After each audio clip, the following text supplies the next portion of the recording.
Antetokounmpo is the king of basketball, and whoever plays quarterback for Alabama, clearly not just going to be the king of college football, but also $1 million comes with it. That's part of what I learned from yesterday.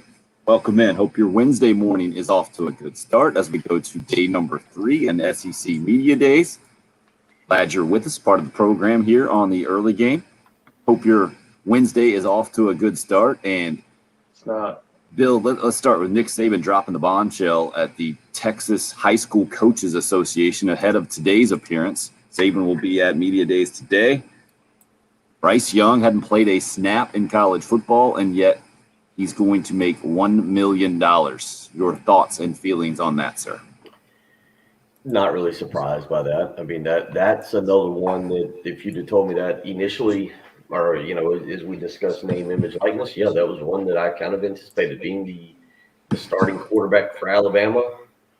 It's probably worth about $1 million, maybe a little bit more. We'll see where he ends up. And this is a kid who hasn't even taken a snap. So imagine if he has a pretty good year, or he's taking a couple snaps race next year as a junior, and then that's where it gets interesting, right? If he's in the Heisman race as a junior, and then maybe it's closer to $10 million, and maybe that's worth considering coming back for your senior year if you really like college.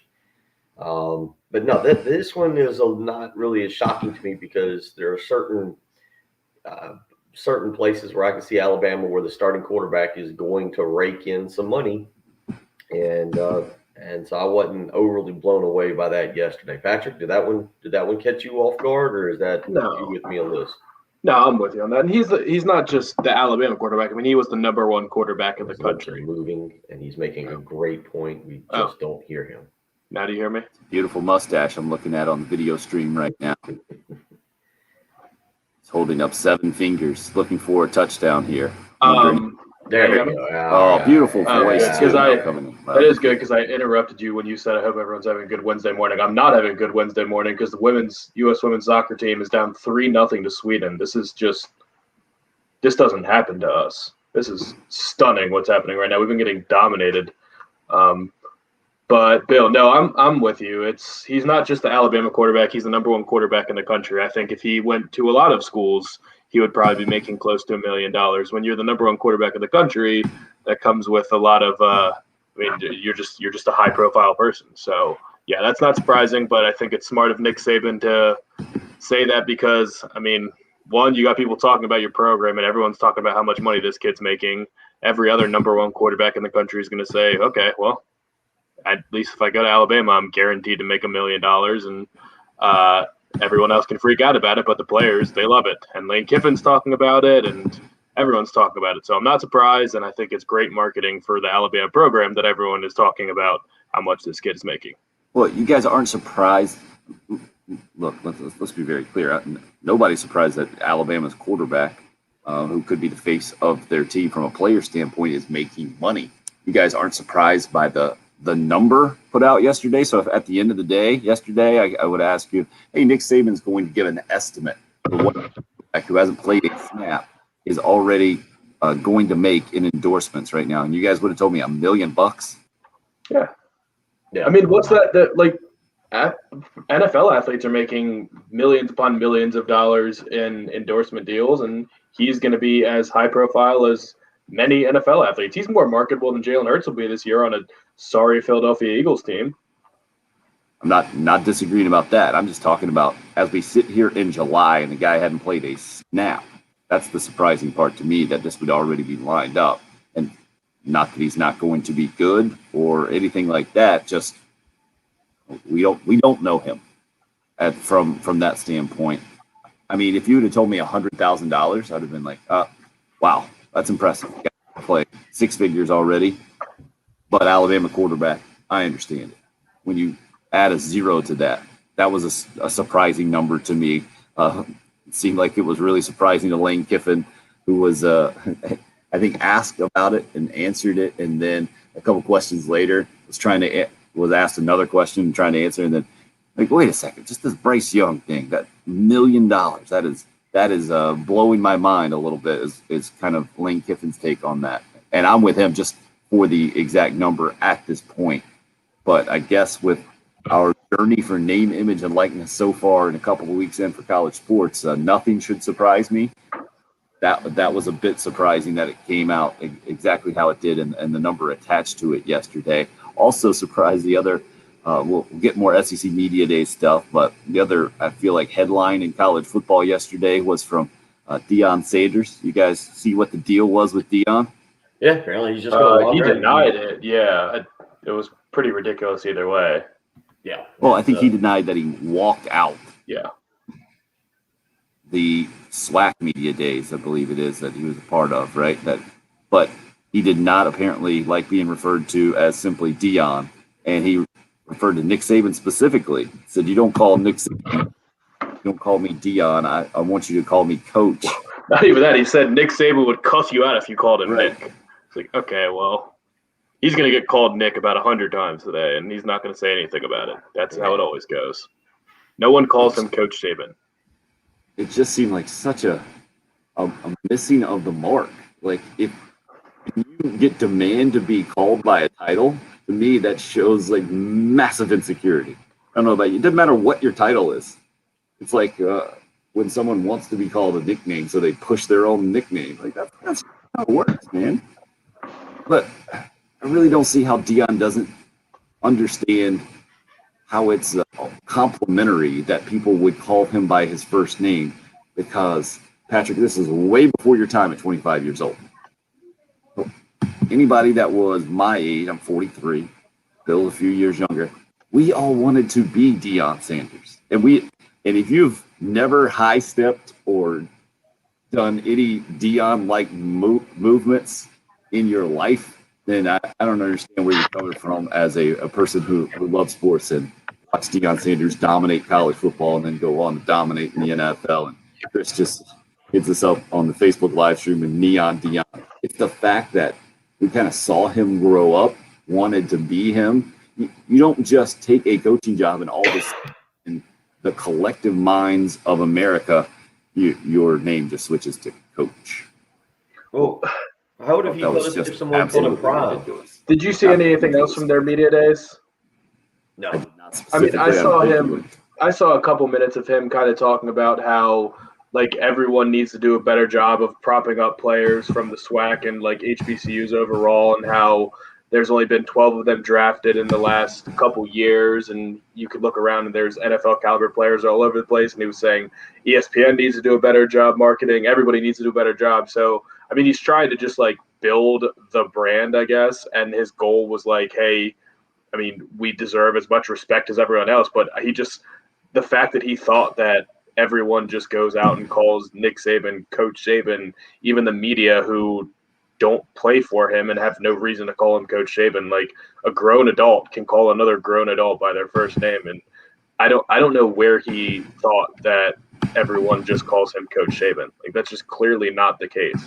Every press conference, he's called Nick. I don't know where that came from. It's really bizarre. I think most media members actually do address coaches by usually the coach thing to begin with.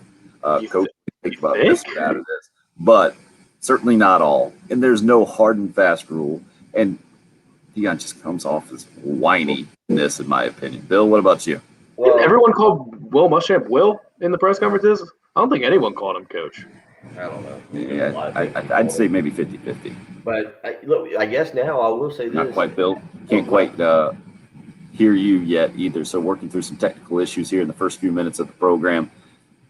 That one I thought was fascinating. Dabo Swinney also made headlines yesterday about the college football playoff and issues. And then I find it interesting to see the people who cover Dabo Swinney is saying that national media can blow his comments out of proportion and take them out of context or just kind of use them for their own narrative. But not surprising for me to see that Dabo Swinney not in favor of the college football playoff expanding to 12 teams. He even used the line that he doesn't think 12 teams are deserving of it or good enough to play for a national championship. From Clemson's standpoint, it doesn't really help them very much. I get where they're coming from a lot more than I got where Mack Brown and North Carolina were coming from in kind of the same vein. maybe last week when we talked about this, Patrick. Yeah, North Carolina is the exact team that should have wanted this. I'll never be able to wrap my head around the particular linebacker. I can't remember what his name was, but them doing it. I would expect that same thing from Dabo. I would expect it from Ryan Day, even though Ohio State has been snubbed in their eyes in this current format. I expect from probably Oklahoma. Like it doesn't benefit those teams. And I mean, I actually do agree with them in the extent that there aren't really 12 teams that are deserving. I firmly believe that they're just going to be probably 5 or 6 blowouts if we do this format this way. So I get it, but I mean, it's more football, and I'm just kind of surprised to hear the coaches take that stance, because the football guy's stance or football coach stance should always be, we don't care, we'll play anyone, any place, anytime. Like I kind of thought that's how football coaches projected themselves and projected their programs. We're not afraid of anyone. So I don't know, maybe he has talked to the players and the players are upset, saying, hey, we're already in the playoff anyway, I don't want to add another game, this is no good for us. Maybe he's echoing it on behalf of his players, but I don't think it's a necessarily great look for anyone, any coach or player, to be saying, yeah, I'm against more games. Yeah, I don't understand the blowout theory, because maybe you get 4 in the second round, but remember the first round's going to be 5 through 12, which are usually even teams. Look, law of averages, you're going to get 1 or 2. That's just how the game goes. But I think just in terms of overall excitement for fans, when fans say, oh, it's going to water down, all you're going to get is blowouts. I don't get that, because again, it's not like 1 through 4 is playing, 9 through 12 in the opening round. You're getting 5 versus 12, 6 versus 11, 7 versus 10, 8 versus 9. Those should be good games, and I'll only say that because, one, it's going to keep kids from opting out on those games. It's at least going to be good television, and I assume we all want as much quality college football as we can get. Now, yeah, then maybe the winners advance and 1 through 4 annihilates them in round 2. But I don't know if I buy that theory. And then I'm with you. It just seems like an ACC thing now all of a sudden, when maybe other teams feel the same way. But when you've had North Carolina and now Clemson basically come out and say, oh, yeah, we don't want this. Like, and I also, by the way, don't like the theory of 17 games, because you have to be – not everybody's going to play 17 games. There's going to be a select few. As a matter of fact, I'd be shocked, really, if we saw a team go 17 games. I'm sure it'll happen at some point, but I think that's going to be a very rare occasion. So, I get why Clemson doesn't want to do this. They don't want any other difficult games on their schedule. Their non-conference game, they're trying to do the best they can to play 1 or 2 tougher non-conference games, because they need the ACC to be better. They're going to be in the college football playoff, and they're probably going to be a top 4 seed. And it's not like they're going to have to face an extra game against just another opponent they'll get 1 extra game, but I'm not. It's a weird thing for the ACC to me to be saying. Not disagreed on that one from the Gamecock football perspective. The news yesterday was the welcome home tweet, the verbal commitment from I think it was basically a week ago or so, Bill, that Shane Beamer put out. It was unnamed. We didn't have a name attached to it. We finally do, with 4-star cornerback from the state of Pennsylvania, Keenan Nelson Jr., revealing that it was actually, he's the verbal commitment added to the Gamecocks recruiting class. Now he's a 4-star guy from the state of Pennsylvania, ups the Gamecocks team recruiting rankings in class 22, that is, to 15. So I think they might have been up down to 19 yesterday when I checked on this thing. It might have been the day before. These things kind of in flux, but that's the 24/7 Sports Composite National Recruiting Rankings. The Gamecocks at 15 now, with their 16th verbal commitment from Keenan Nelson Jr. yesterday. What'd you make of that news, Bill? Certainly this is another kid that Penn State wanted. Penn State had 3 defensive backs on their board that they wanted. They were only going to take 2 of them. They're going to get, I think, 1 today from Cam Miller out of Florida. Is another kid who's rated right around the same area that Keenan Nelson is. But Penn State wanted this young man from Philadelphia, and South Carolina goes in and gets him, and he is the highest rated commitment. He has a bunch of really good offers, and South Carolina trying to rebuild that secondary and add some depth. He's now the sixth defensive back he's the sixth defensive back committed in this class. He's the eighth that will technically be part of this class. Tyrese Ross and Karan Prunty, even though they'll be on campus this year, is considered part of the 2022 class. But six defensive backs, so continuing to try and rebuild that secondary with depth. And right now, this is the most high-profile commitment of them all. He's the most high-profile commitment for South Carolina. It currently at number 138 nationally, according to 24/7 Sports Composite. Guy that can play the cornerback position, could play safety, could play nickel, could play a number of positions there. So big pickup for them, and the fact that they've expanded into the Northeast so much right now is a credit to one of our program savers, Pete Limbo, who joined us one day and during the 6-hour marathon show and filled in a little bit to help out. But certainly kind of impressive that they've been able to go into the Northeast right now, get a 4-star quarterback, get a 4-star offensive lineman, and now a 4-star defensive back without having coached a game. That's a powerhouse school in Philadelphia, too. That was the school that, like, DeAndre Swift went to when he was the number one player in the country. They always put out talent. I think they've got at least a dozen players in the NFL right now, I guess. Well, it was pointed out to me that part of that video, if you watched it, that Keenan Nelson Jr. was training, I guess, at DeAndre Swift's father's gym is what it was. So apparently he trains with.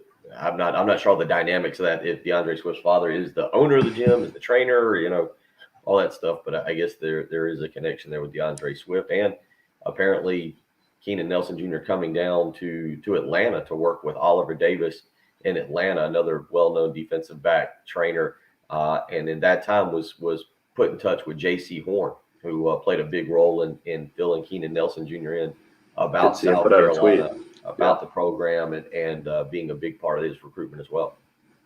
Nelson Jr. did take an official visit down to Columbia. I believe that was last week, so it's not a sight unseen verbal commitment like we've seen at times. Another detail in the story of the commitment yesterday. And Keenan Nelson Jr., again, the highest rated player now in the class of 2022 for Gamecock football. It's up to number 15 in the latest national recruiting rankings. That's a couple of spots behind Clemson, now up to number 13, by the way. Total commits, Clemson has 10, Carolina with 16.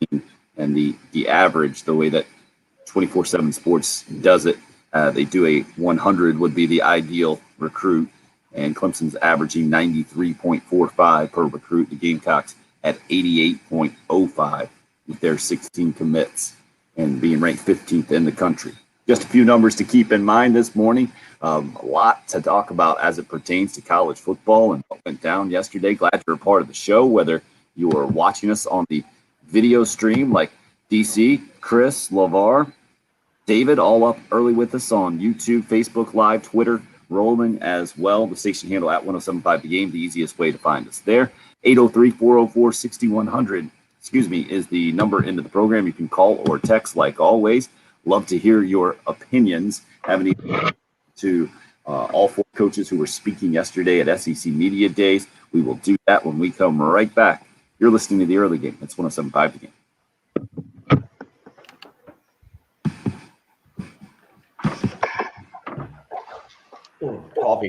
Coffee. It's a really bad show.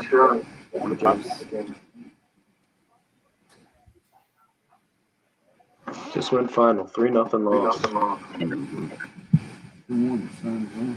Nope, Bucks won. John scored 50.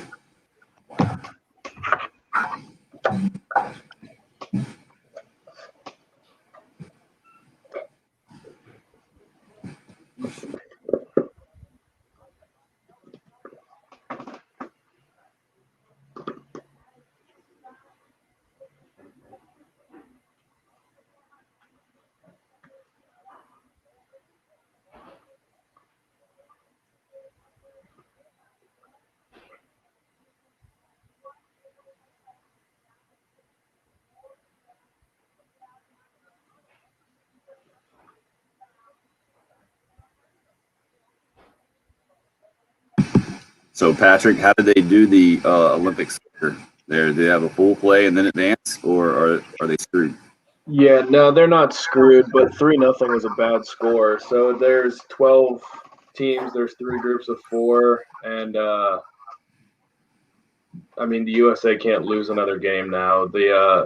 It'll be the winner of the 3 groups will advance, and then the rest of the teams will be based off of goal differential. So as long as the US beats New Zealand and Australia and does it better than like 1-0 wins, they should be okay.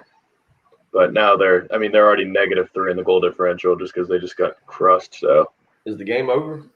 yeah, just went fine, just ended. They're shaking hands right now. So, I heard the 3 division winners are going to advance. How many more teams? There's a quarterfinal round, so it'll be 8 of the 12 teams will advance. So as long as the US doesn't blow another game, they'll be all right. Gotcha. But they don't want to get another, like Sweden's one of their top rivals because Sweden's actually a really good team. They knocked them out in penalty kicks in 2016 in the last Olympics.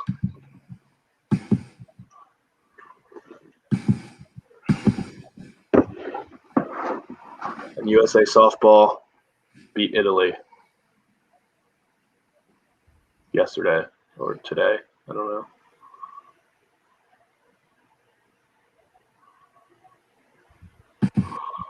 What's going on baseball wise? I saw softball a little bit start yesterday. Yeah, I just saw that the women's softball or the softball team beat Italy. I need to look at our baseball roster. Our baseball roster is just so bizarre. I still don't really it's just non-MLB players basically. Well, a lot of them are former MLB players. Right.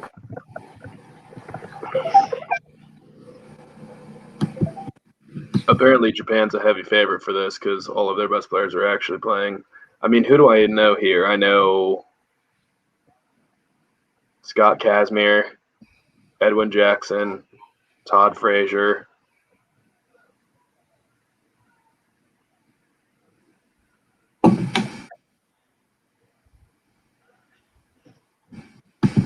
Jen, anything we can do technically? We good to go? Yeah, just the positions just kind of moved around a little bit. With Patrick's, so that's what happened with Bill. I just guess I had the wrong one up. With Patrick's, it's weird. I just turned it off and on, and then it was fine again. So just a Fun gremlin. time. Yeah, gremlin and operator error.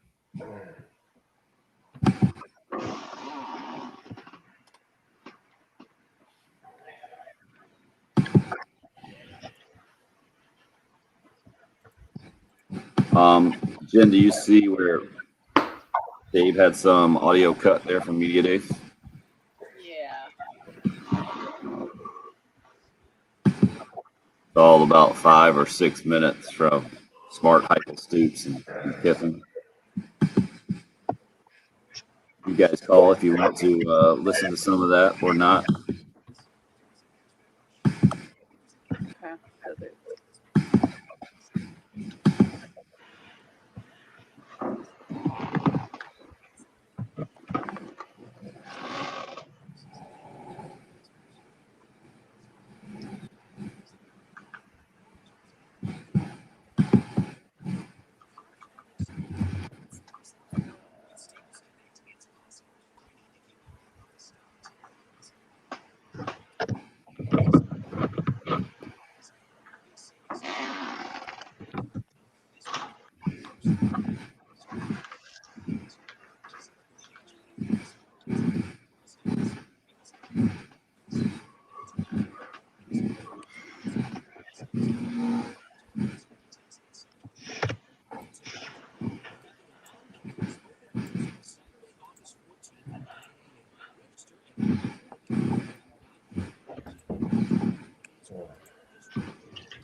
No, not quite yet.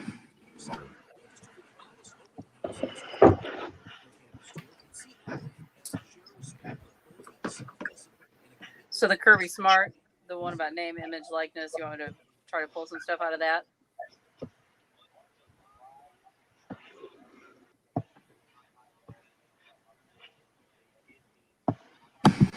Sorry, Jen, I missed that. So like from Kirby Smart, one is labeled as like name, image, likeness. Do you want a cut or two out of that? Sure. If you can check it out, that would be cool. I think the whole thing is like 6 minutes and 30 seconds. We will not play the whole thing there, but if you could grab 20 or 30 from it, but if we don't get to it, we'll also survive this morning. Yeah, just trying to find it.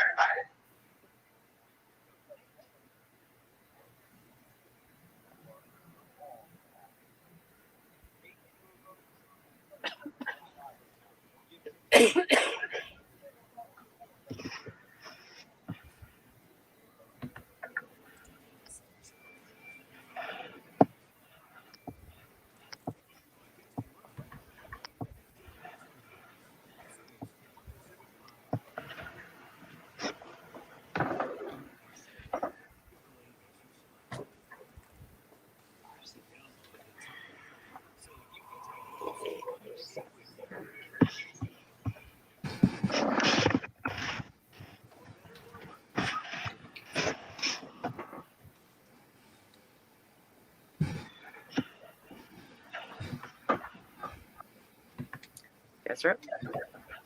It's always not made sense to me that some Olympic sports start before the opening ceremonies. Is that just me? I don't understand the chronological order, I guess, because it is such a massive undertaking and there's so many different games and sports events that you just have to do this on the calendar. I think the opening ceremonies are still set for Friday morning our time, and yet the Olympics actually getting underway yesterday. I was flipping around and saw that a softball game was on, turned it on, and they were playing softball on a artificial baseball field. It was weird to see how the bases were set up, and I guess the pitching place for the softball field was kind of just dirt cut out of the artificial turf. That was odd for me to watch. But Patrick's going to be in a bad mood probably all morning, I'm guessing, at this point, now that Team USA, the women's soccer team, has lost 3-0 to Sweden. You said, right? This is going final, Patrick. Yeah, not a good start. Yeah, 3-0 to one of their bitter rivals. But it is weird. I always think that's weird too, that they play games before the opening ceremonies. But I guess at least these ones are group stage events, so they'll all play another game after the opening ceremonies. Because there's so many Olympic athletes that go there and run one race or swim one race. Like they're only there to do like the 400-meter race, and they run 400 meters, and that's all they do in the whole Olympics. I would think that would be super bizarre if you did that before the opening ceremonies, but I think there's just probably so many teams that they have to get all these games in, and you only have what? How long is it? 3 weeks? In the fortnight, 2 weeks. I think you're right. I think it's a couple of weeks. I didn't see Fortnite being used this morning at 3, unless we were talking about Bill's son playing the video game. But you're not the only one, Patrick. Just had an anonymous texter hit us up. Cool Care Heating and Air, 803-404-6100. Up at 4 a.m., the texter says, to watch that thrashing from Sweden. If USA was going to drop a game, this was the perfect time for that wake-up call. We will work out the kinks now. That's mean. That's the thing in soccer tournaments. I guess they have 3 groups of 4 teams, is how you said they break it down. Yep. Only 12 women's soccer teams in this tournament. 8 will advance. So your theory is as long as Team USA takes care of the other 2 games and it's cool there, they will move on. And this 3-0 loss to Sweden won't keep them out of a gold medal possibility, correct? Yeah, they should be okay. I mean, it would help to just thrash somebody and probably get a better matchup in the quarterfinals. But yeah, as long they're kind of must-win games now, but they should beat Australia and New Zealand. But this is where goal differential is important. I can't remember. I guess it was the last World Cup that people got mad about the USA scoring. I can't remember which country it was, but remember they won a game like 15-0 or something insane like that. That's where this is actually relevant because goal differential is very important. So it might have to be one of those against New Zealand or Australia. So we're trying to keep you cultured with international sports news this morning. Breaking sports news that Team USA Women's Soccer losing their Olympic opener to Sweden 3-0. Just going final a couple of minutes ago. Also, let's bring it back to much more local thoughts when it comes to SEC Media Days over in Birmingham, day number 3 today. Bill, anything stand out to you in day number 2? The fact to me that the college football headlines came from elsewhere, that Nick Saban wasn't even at Media Days yesterday, but made headlines speaking to the Texas High School Coaches Association about his quarterback who hadn't played it down, set to make $1 million in endorsements. The fact that Deion Sanders making headlines at the SWAC Media Days, demanding to be called Coach instead of Deion, just like Nick Saban. I mean, why are you going to compare yourself to Nick Saban, by the way? That's another thing that boggles my mind. But Deion has always approached things differently, no doubt about that. But Kirby Smart kicking things off for Georgia yesterday. Lane Kiffin making his first appearance as Ole Miss head coach, kind of the headlines there, but seemed like a relatively ho-hum day of coach and player speak, which is a fantastic thing to say. Don't get me wrong. Just the fact that we can call it that, to me, means we're so much closer back to being to where we were in the college football landscape a couple of years ago instead of last year when we didn't even have media days because of COVID issues. Yeah, I mean, I caught the vast majority of it yesterday. Josh Heupel was the guy that I was most interested to hear talk about the Tennessee program and kind of where they're at. And, you know what, he actually kind of impressed me. He showed a little bit more energy than I expected. Seemed to have a good feel for what he's working with, and I think he made the comment that by now, I was a little surprised by this just because I don't know if I've heard coaches say this, but he said basically by now he's very familiar with his team and knows completely what he has. Given that he's got a little bit of a quarterback, an interesting quarterback issue there or situation or competition, however you want to phrase it, with Herndon Hooker and Joe Milton and Harrison Bailey. We'll see, but I was interested to hear him because, again, you look at where Tennessee's at right now, and they flashed up on the screen just how much talent Tennessee lost in the offseason. Guys like Key Lawrence and Eric Gray, obviously Henry, the linebacker. What is it? How do we pronounce it? Tua. They lost a lot of talent, and they've got a long way to go for what they're trying to do. But it'll be interesting with him. I thought one of the better press conferences I've heard, and it just kind of makes me like him even more, was Mark Stoops. And obviously he touched on their offensive line coach last year, battling and unfortunately losing his battle with cancer. But talking about building the program and how they've done it over 9 years. And it's weird to hear a guy who's 49 and 50 overall, but he does have that program on solid footing. And there was an interesting debate yesterday on the SEC network about who is in a better position for third place in the SEC East, Kentucky or Missouri. And it seemed divided that the Kentucky State program is more stable. They don't have a quarterback, and their offense is going to be a question mark this year, even with a new offensive coordinator and Liam Cohen coming from the St. Louis Rams and the Sean Payton tree.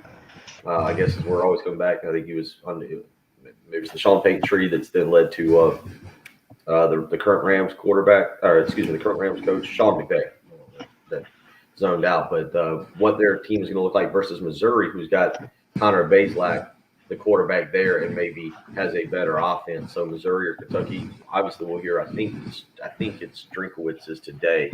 I don't have the schedule right in front of me. All that matters is Nick Saban is today, right? That's the only coach that matters today. But it is interesting. It was really interesting to hear Mark Stoops talk about what he's been able to do over that 9 years and how he's kind of gotten that program to where they're at, where they are a very solid team. Are they a dark horse to win the SEC East? I don't think so. It feels like that we're trying to throw a third challenger into the mix a little bit. And again, guys, I just listening to Peter Burns and all the guys over there yesterday, one of the interesting comments was Florida is closer to Kentucky than they are to Georgia. And, again, that's an interesting comment. So it was a lot yesterday, I think, with the SEC East, listening to Josh Heupel and Mark Stoops yesterday, just in terms of where those two programs are at, as one guy seems pretty established and one guy's trying to get established. Josh Heupel stunk. Okay. Would you like to expound on that, Patrick? Just negative charisma. He's got a weird voice, was stumbling all over himself, just kept talking about how great the logo is. Like, dude, who cares? Nobody cares about your school anymore. You guys are terrible. All of your team left, and just so much just talk about like we want to be fast and physical. Is like talking about what his team is. Like, yeah, you're not going to be. You guys are awful. I would just never want to play for him. He was so unlikable. Not like mean or anything like that. Just kind of a dork and just exuded no confidence. I would not have watched that and been like, yeah, we're in good hands as Volunteer Nation. You didn't like all the parts about how great the city of Knoxville is and to go and live there. And I can't remember the stats he was throwing out about top 5 cities in America. And I don't know. Kids like the Smoky Mountains. Maybe I had really low expectations for him. I've never heard him talk. That was the first time I ever heard him talk. And when I heard him, I called his initial press conference in Knoxville, and my opinion on the initial press conference was the way you just phrased it. I don't know if impressed is the right word, but maybe I had such low expectations for him that yesterday I was a little bit more interested. Again, they've lost so much talent. Tennessee's such an interesting team. They've got a non-conference game in week 2 against Pittsburgh. That's going to be a really interesting SEC ACC matchup. Pittsburgh's supposed to be pretty good this year or better. And can Tennessee hold their own in that game? I think they've got Bowling Green to start and then Tennessee Tech in week 3. So they've got an interesting start to the season where they could get off to a 3-0 start if they can win that Pittsburgh game. And maybe Josh Heupel's able to get the ball rolling. He does have some options at quarterback. Joe Milton, Herndon Hooker, Harrison Bailey was highly thought of, at least in the recruiting process. I don't know if that'll translate to the field, but we'll see. His quarterback situation, you feel like, if you were comparing Tennessee and South Carolina right now, I think top to bottom, South Carolina's roster is better, but his quarterback room, I think, is in a little bit better shape, or at least he's got some options that I would kind of lean to that. I would probably take that. I don't know. It depends on what you think of Hooker and Wait a second. Well, I don't think either of them are any good. I thought you were a Pro Football Focus guy, and they got Hooker way up the list on the 130 quarterbacks going in. Well, I know they're super low on Luke Doty. 125. We did that one last week without you. It sounds like we needed you to stick up for Luke Doty in South Carolina in this thing, or maybe you just give a little bit more credence to those rankings than some others out there. Where did PFF have Hendon Hooker? I think at top 40-ish. I'll go back. Yeah, top 40-ish is fine. But yeah, I don't know. At least South Carolina has the element of the unknown because they're young guys. But Tennessee just has 3 guys that we know are mediocre. So, I mean, I guess you know what you're going to get with them. South Carolina could be a dumpster fire or could turn out to be a good player. But he was a true freshman last year that was just thrown into the mix out of nowhere after training as a wide receiver all year. So I don't really put any stock in what we saw from Luke Doty last year. I'd rather have a complete unknown that could be anything rather than guaranteed mediocrity. I think it's worth mentioning Cole Kubelik, who does some sideline reporting for ESPN, the SEC network. We've seen him do South Carolina games before, former Auburn player, also now the new co-host of the morning show at our sister station over in Birmingham, Jocks Radio, doing that with Greg McElroy. He put out his predicted order of finish in the SEC East. You guys, he did predict Georgia to win the conference. You want to guess who he predicted to finish second? Kentucky. It must be Kentucky. Yep. He's an offensive line guy, and Kentucky's got a good offensive line. Yeah, he put Kentucky over Florida, and then Missouri at number 4. Then he picked the Gamecocks at 5 over Tennessee, who was at 6, and then Vanderbilt at 7. Yeah. Take it for what it's worth. That's one guy's preseason order of finish, but I do appreciate Cole Kubelik's knowledge for the game of college football, especially from the offensive line standpoint, like you mentioned, Pat. Yeah, and they brought Velus Jones, and Velus Jones is a transfer from Southern Cal who caught 22 balls last year. Like, if that's the best, that's like your best player that you're presenting to. I mean, they had 2 really good running backs last year that are going to be starting in Oklahoma and UNC right now. And I know both of those programs have been gushing over those 2 guys. Like, they had so many good players. Toto was awesome, and just there's nothing left. I mean, I don't know what Tennessee is going to do. I'm glad somebody's putting that behind us because I feel like everyone always just gives them the benefit of the doubt. Like, they're Tennessee, so they're probably going to be better than South Carolina regardless. Yeah, and I think you'll get that this week because their roster was depleted in the offseason. Now, can they bounce back and improve that? Can Josh Heupel be the guy that gets it back? I'm not going to say he can't, but that program right now has got a lot more issues than South Carolina. And we'll see if Heupel's able to turn them around. Again, those quarterbacks, and you're right, they lost a ton. And you make a good point. Right now, they sit at 39th in recruiting, 1 4-star, 10 3-star. So they got 11 total commitments there in their class. If you look at the what I always look at, which is the star average, it kind of gives you a sense of where that class is. They're at 87.2. And again, as you mentioned, South Carolina right now is at 88.5. So just slightly better, obviously 5 more commitments, but slightly better than Tennessee. And again, I think those are the 2 programs we kind of look at and compare as the 2 programs who are trying to make the move past Kentucky and Missouri, who definitely are more stable. There's no doubt Kentucky and Missouri are far more stable right now in the SEC East, and we'll see who out of South Carolina or Tennessee is able to get up there and challenge them in the next 2 or 3 years. Again, it was Keenan Nelson Jr., the 4-star corner from Philadelphia, making it known yesterday that he was the welcome home tweet that Shane Beamer put out last week. So now attaching his name as the 16th verbal commitment to the class of 2022 for South Carolina when it comes to football recruiting. Plenty more college football discussion. Dabo Swinney does not like college football playoff expansion. Deion Sanders says, "Call me coach." It's the early game. It's 107.5.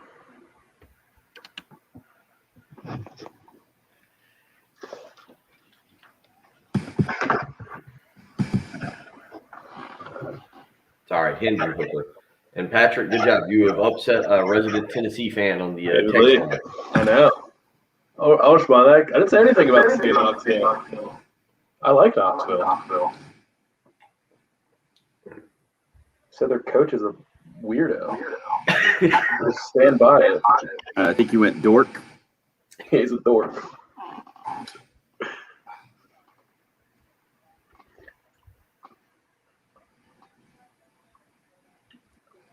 I wonder if a guy who finished second in the Heisman Trophy voting has ever been referred to post-career as a dork. I can describe someone that won the Heisman Trophy as a dork. Tim Tebow's a dork.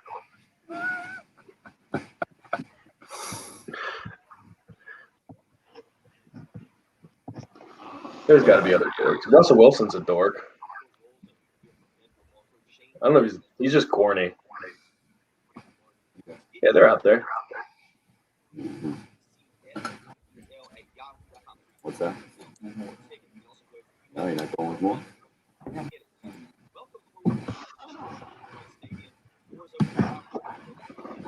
Hey, Jen. Yes, we have a sleep never to cut. Oh yeah, that too.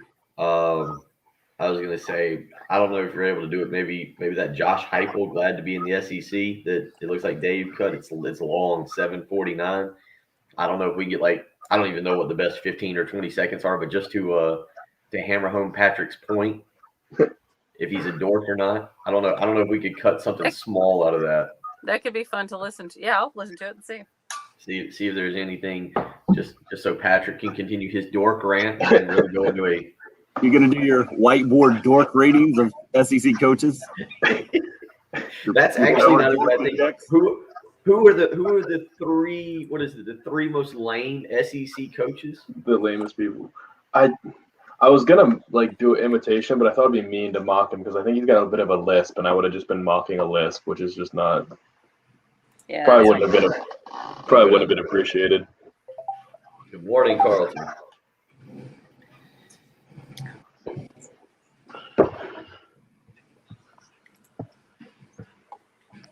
What did he say at the end? He screwed up. He started to say "Go Vols," and then it was "Go Big Orange." They call themselves Big Orange. Yeah. That stinks. Go Vols sounds cool. There's university presidents who get in trouble for that kind of stuff.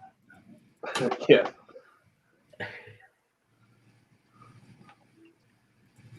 Oh, Mr. Lewis is up there. At least he didn't come scare me this morning.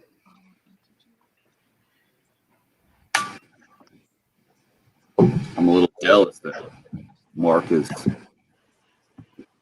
venting his text venom towards you and not me anymore.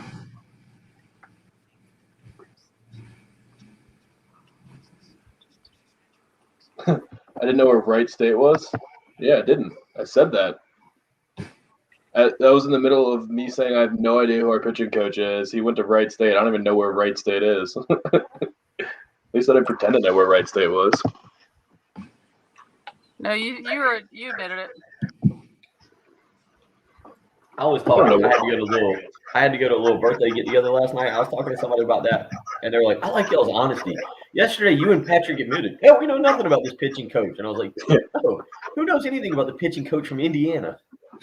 I couldn't name a single pitching coach in the. I already forgot his name. I don't know a single pitching coach in the entire country. Justin Parker. It's just, to me, it's a common name, and it's the name of a former linebacker recruit out of Butte. Now that Skylar Meade is no longer a pitching coach, there's not a single pitching coach in college baseball that I could name.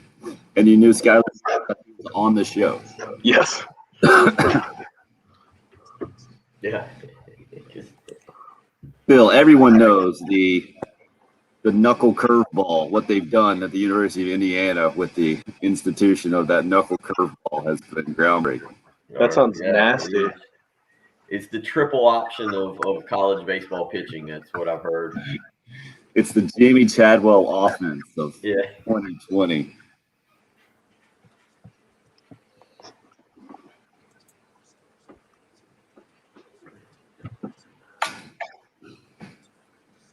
Man, it was crazy how dark it was when I started this video at 6:04 or whatever. Now it's completely bright. And you have people joining you. Yeah, we're active out here. Can you start with Kirby Smart here, Jim? Yep. And if you could, pop that audio up in studio so they could hear it through the video stream. I do not have it connected right now to go to the audio on the live stream. Okay. Put the right button up.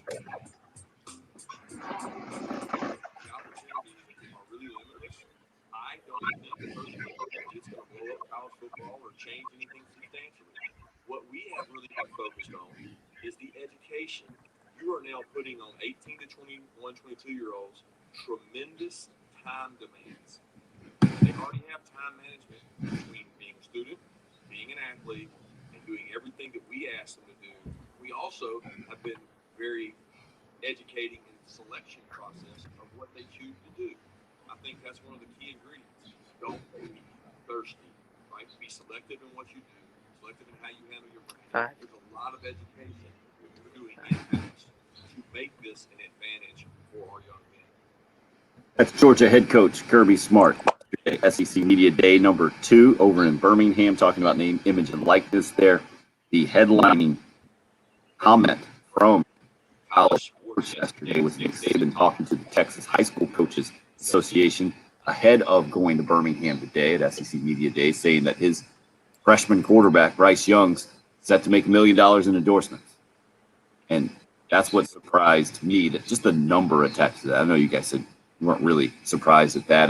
Texter, I think, hit us up and said, I'm not surprised, or would have been surprised at that $1 million number if Darren Ravel, who covers the business side of sports maybe more than anybody else, said that he could see Arch Manning making $10 million. The son of Cooper Manning, grandson of Archie Manning, who's set to be already a big-time high school football prospect. You guys might have seen the video of his visit to Clemson and the whole deal.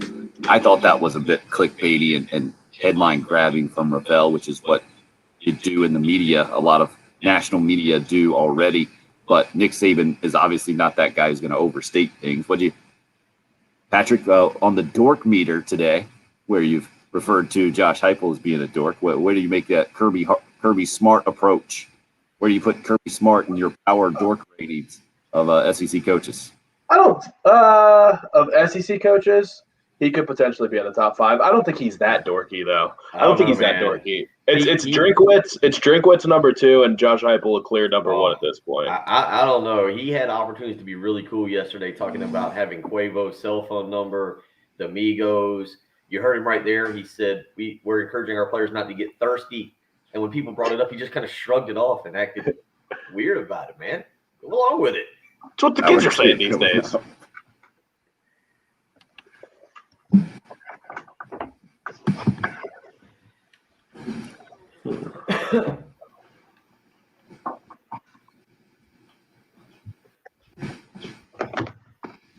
right, Patrick, you gotta go with the whiteboard on this thing.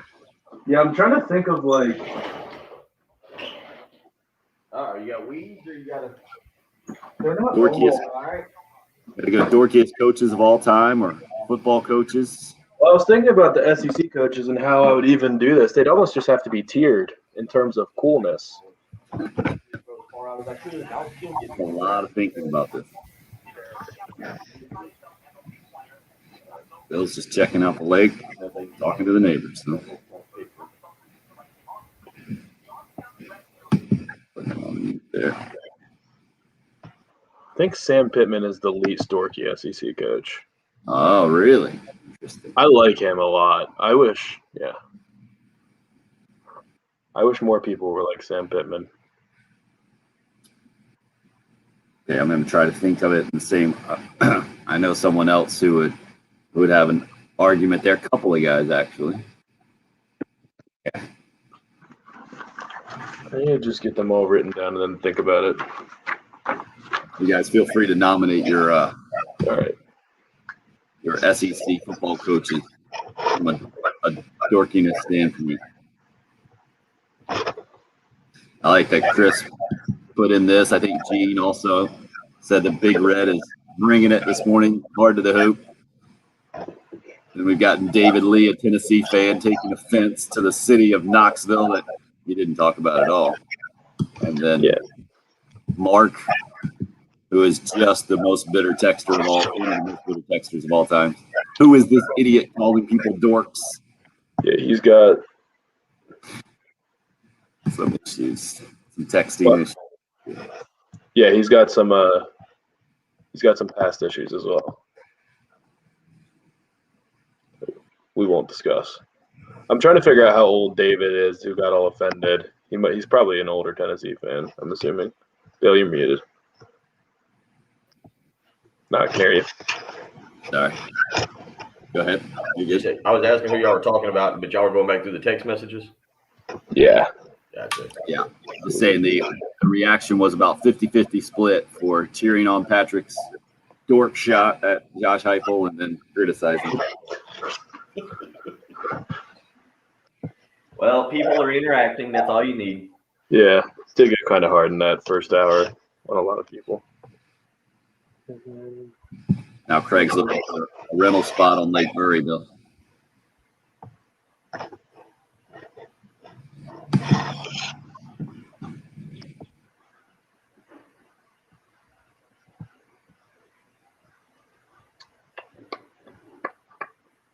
One, two, three, four.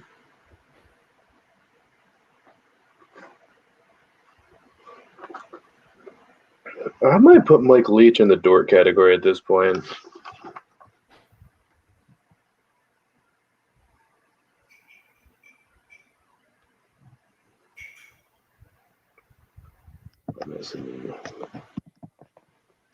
Does anyone know anything about Clark Lee?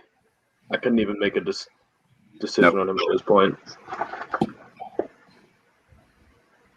So yeah, you have, like a sign of respect is just making the dork ratings at all, right? Yeah. You have to at least make an impression one way or another. I just had to write them all out and just kind of like gut feel cool or not cool. Wait, don't do it right now. We'll do this on the air. Okay. And that'll be the game. Cool or not cool to start. And then we narrow it down from there. No, Craig, I don't know anybody that. Yeah, I had this conversation last night about places down in Myrtle Beach. There was a guy telling me last night, Tim, those mega houses that sleeps like 24, 28. Right. Monsters houses. Most of them are used like youth groups at churches or room take their youth groups or whatever. Right. Guy said that because of lack of travel and everything, obviously prices have gone up. One of the houses that they usually used to use for the church group is so big they want the company's doing it wants $22,000 a week for it. Unreal. Yeah, one of those ones. It's got like a game room and like a not a movie theater, but a movie room, and it's got like 9 bedrooms, and And my sister just went down to the Isle of Palms last week, a couple weeks ago, to celebrate her husband's 40th, and they had a bunch of families staying in one house. And she told me how much they paid per family, and I was like, "That wasn't the total; that was per family." Oh goodness, yeah, yeah. It's ridiculous right now. I think they're trying to make up for lost time, which is like, let's not do that on the backs of the people who Right. are coming back. People are. I mean, Yep, everything's full, full. Everything's booked. Yep. And everything's It's booked. crazy. And I was talking to somebody about Lake Murray. Obviously, I'd never have to rent a place on Lake Murray, but we were talking about places to rent on Lake Murray, and they said you can't find anything right now, even up Prosperity and Saluda. Wanted to listen to this Monty Williams thing real quick. Did you watch that game, Bill? I watched the first half, but it just started so late, and I was tired, and Yeah. I was having it was just, I don't know, at one point it was just weird. I was watching the Bucks and the Suns in the NBA Finals. I was having a hard time. Like, I found it, I did find it really cool what was going on outside the stadium. That was wild. Yeah. Would they say 68,000 or something like that? Can't remember Yeah, what they the number was. expanded it, Deer Park. They expanded it to like 68,000 to have people in there to celebrate. Yeah, that was nuts, man. I ended up staying up watching it. Giannis, just ridiculous. And then the Suns had 3 there at the end. Saved their lives. Yeah, I mean the Bucks were up. I was pretty sure the Bucks were going to win, and it was just one of those things where I didn't care enough to stay up till what I was estimating to be 12:30 or 1 o'clock and watch everything. It was. It's Tiger. Yeah, I mean, when there were like 4 minutes left, it could have 3. I guess up to really the last minute or two when the Bucks just kept holding them off long enough, you didn't realize that the Suns weren't going to have time. But yeah, it was a relatively close game. It was close for 90% of it. Yeah. I cut it to maybe 6 there in the final minute or so. Yeah. They had a shot. Yeah. Devin Booker was bad.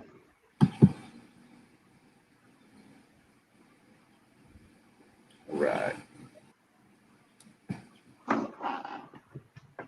Yep, I'm back in. Oh, I'll put the lives up. But we have 3 breaks this hour. 3 breaks, gentlemen. What's the first live? Crowder. Got Crowder live here, Bill.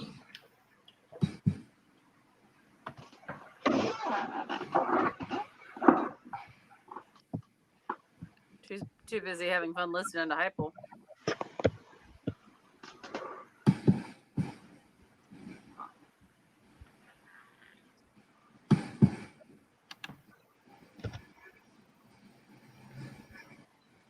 You're up. Mark Jackson, part of that call with Bill Walton.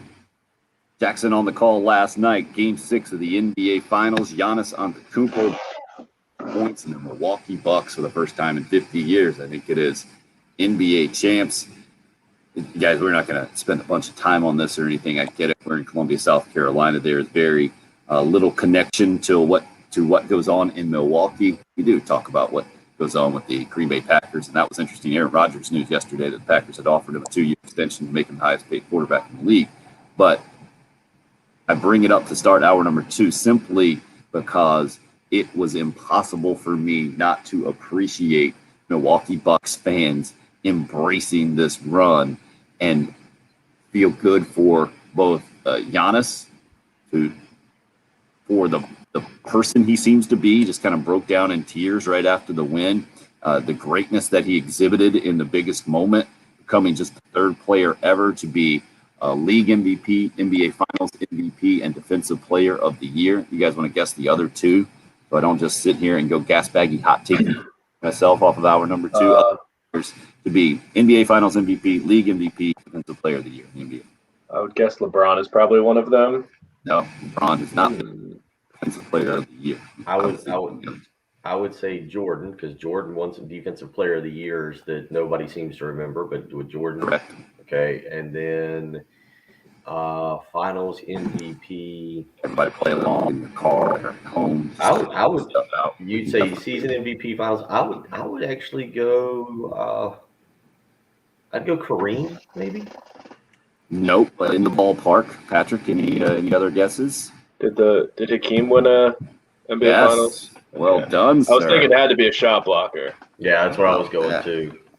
Never would have thought the 25-year-old would have dropped Hakeem Olajuwon this morning. But yeah, those are the three people to do it. So to me, the Bucks deserve all the credit here.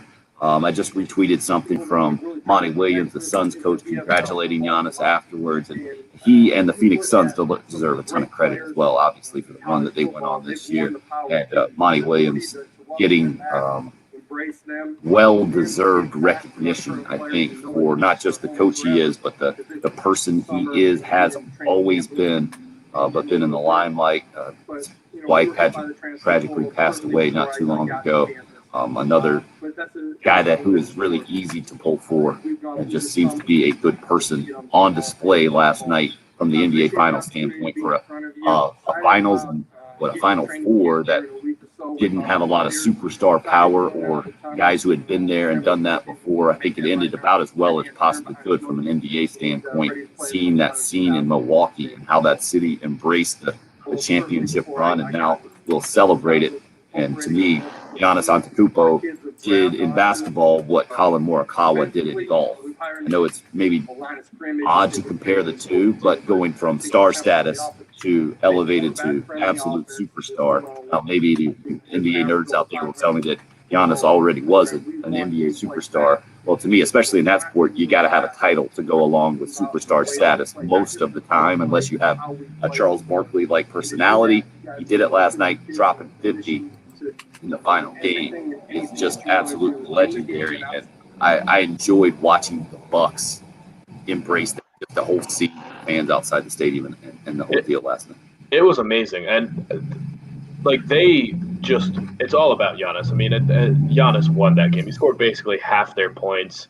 He was insane, and I think it's so good for basketball that it was a small market team just completely embracing that team, embracing Giannis, because everyone around the NBA, like the NBA has a largely young fan base that more cares about the players than actual teams, and they just like to watch the superstars. And Giannis would have had the chance he could have gone to LA or whatever he wanted to do, but decided to re-sign with Milwaukee and committed to the franchise that drafted him. And I just hope that inspires more players to do the same thing, because that has bothered me about the NBA players just deciding, I want to go play with my friends, I want to go play in New York City or LA or whatever. Giannis stayed loyal and just worked his butt off, and I mean, he was everything. Like Chris Middleton hit like that nice sort of step back jumper with like a minute left with a hand in his face. That was a great shot, but I mean, he and Drew Holiday didn't contribute as much as a superstar or max players really should have. It was truly Giannis. Like there's nothing you can say about Giannis that would understate what he did last night. It was just unbelievable. And some of the pictures of him as a rookie in 2013, he weighed 196 pounds and he's put on almost 50 pounds since then and just completely become it's ridiculous how much of a specimen he is. Like he was bodying DeAndre Ayton, who's a true 7-foot center, and like even he couldn't hold up when Giannis was driving on him. So it was amazing, and he's so likable. And the Bucks are hard not to like. It's just they're just good Midwestern people in Milwaukee who love their Bucks, and Giannis is super likable. Like it's not just like the bros in LA that or like the Hollywood elite coming out to watch the Lakers and pay $10,000 for a ticket. Like everyone there truly cared, and that is what I like to see. So if you're keeping track this morning, if you're in Knoxville, you're a dork. But if you're in Milwaukee, you're a big fan of Patrick is a big fan of the Milwaukee Midwestern people. They're just down home, good people. Knoxville, no, you're just if you're in Knoxville and your name is Josh Heupel, you're a dork. Or maybe David. I don't know. Jury's out on him. David did weigh in. I like the city of Knoxville. Don't get it twisted. As a Tennessee fan, we don't know what we're getting with the new coach, but it is deep in history and tradition, which Patrick knows nothing about.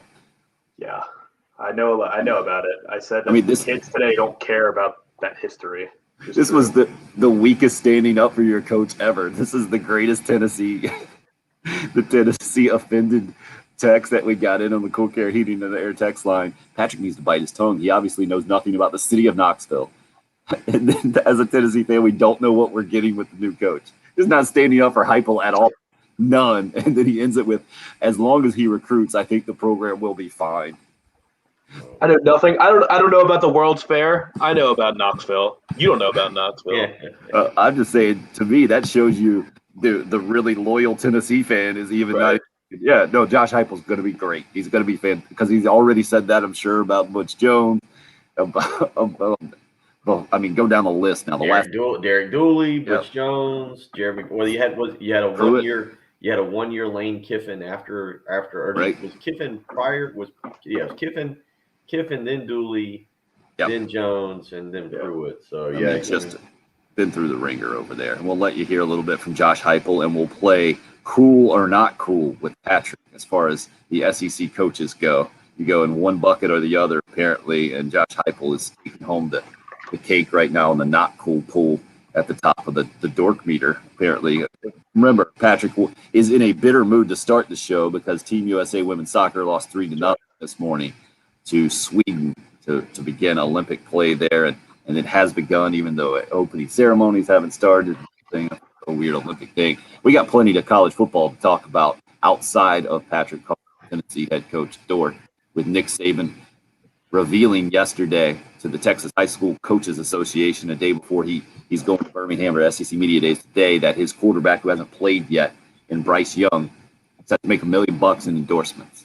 Dabo Swinney also speaking at length yesterday, doing it in person with reporters for the first time in a long time, giving his comments when asked about the expansion of college football playoff. Not surprising, he's not in favor of that. Then you had Deion Sanders, the coach of Jackson State, at SWAC Media Days, taking high offense to someone referring a question to him or prefacing a question to him as, Deion, what are your thoughts on this? And he just went off on a rant that you don't call Nick Saban Nick, you call him Coach. Must call me Coach. Got all that along with a commitment revealed for Gamecock football yesterday from Pennsylvania TV. Nelson Jr., Keenan Nelson Jr., a 4-star guy who is now the highest rated recruit out of 16 guys that Shane Beamer has verbally committed to the class of 2022 for Carolina, who are up to number 15 in the national recruiting rankings on 24/7 Sports. So we've got a ton to get to today, and love your thoughts. 803-404-6100 if you would like to call or text. It's the early game. It's 105.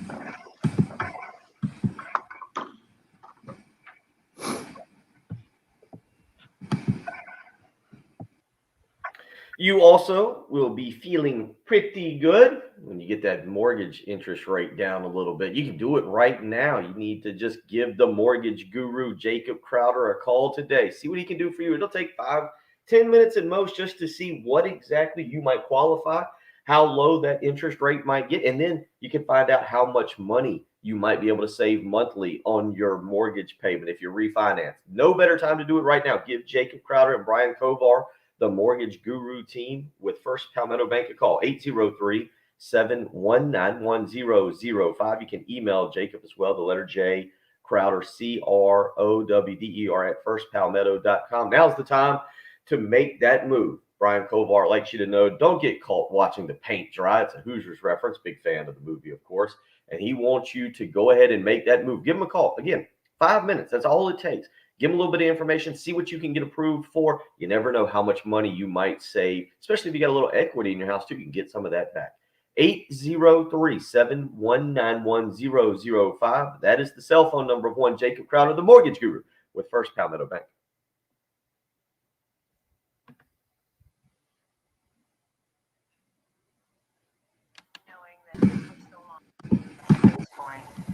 Is there any solace in had this experience? And I can learn. Oh, you got a dog running behind you. Is there a person out there with that dog?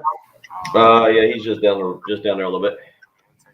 Not going after the ducks or the geese. No geese out there this morning. Oh, Chris Paul being very defensive in the postgame that he's not retiring. Of course he's not retiring. Then he couldn't do State Farm commercials. Right, because retired athletes can't do endorsements. Is Chris Paul a post-retirement endorsement guy? don't think he is. Absolutely is. He'll be a guy, I guess, that ends up being a commentator. I mean, I guess. Hasn't Shaq done more endorsements since he's been retired than he did? Yeah, but Shaq's got a personality. Like Shaq did a movie, Shaq did rap, like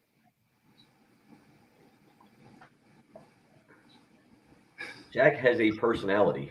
I don't know if you can say the same for Chris Paul. Come on, man. He turned into a basketball in his latest commercial. Kidding me?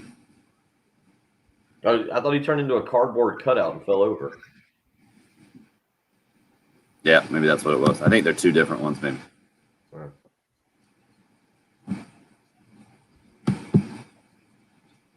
Someone just texted me or sent me a tweet. Why are South Carolina and the teams in the SEC not fully vaccinated? Do we want to win? Why risk forfeiting a game or having a key player out of a game for stupidity? We have the cure and turn it down. That's crazy. Just my opinion. That one will not be read on the show. I saw where Keith's show turned into that the other day. It looked like Monday, maybe. Oh, goodness gracious.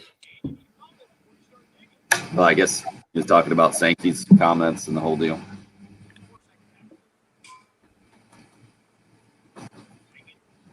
Morning. Is he staying over there all? I guess he's staying over there through Thursday afternoon. Yep, he is. I think he's got a wedding to go to maybe in Atlanta afterwards as well. So he's kind of making the Southeast tour this week.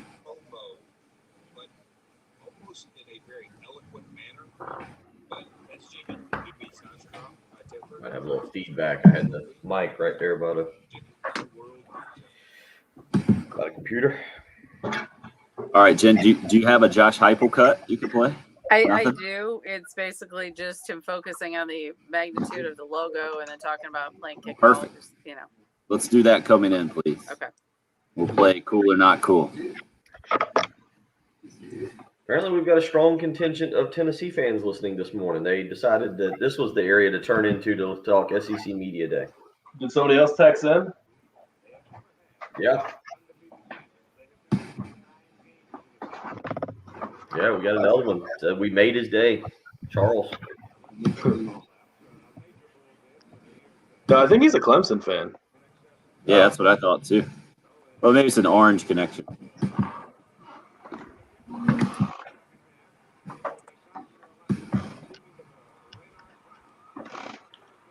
Or playing a Raynard Brown highlight, Pops.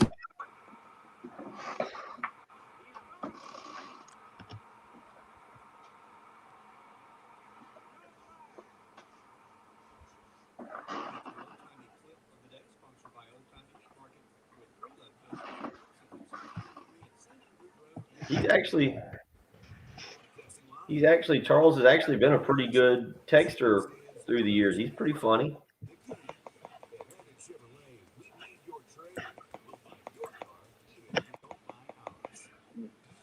Not always at the best, but some of them have been pretty good. I'll turn up the monitor. It didn't go really loud last time. For whatever reason.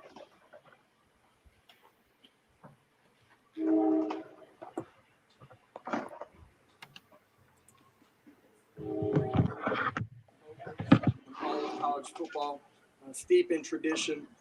It's a great honor to be the caretaker of Tennessee football at this time.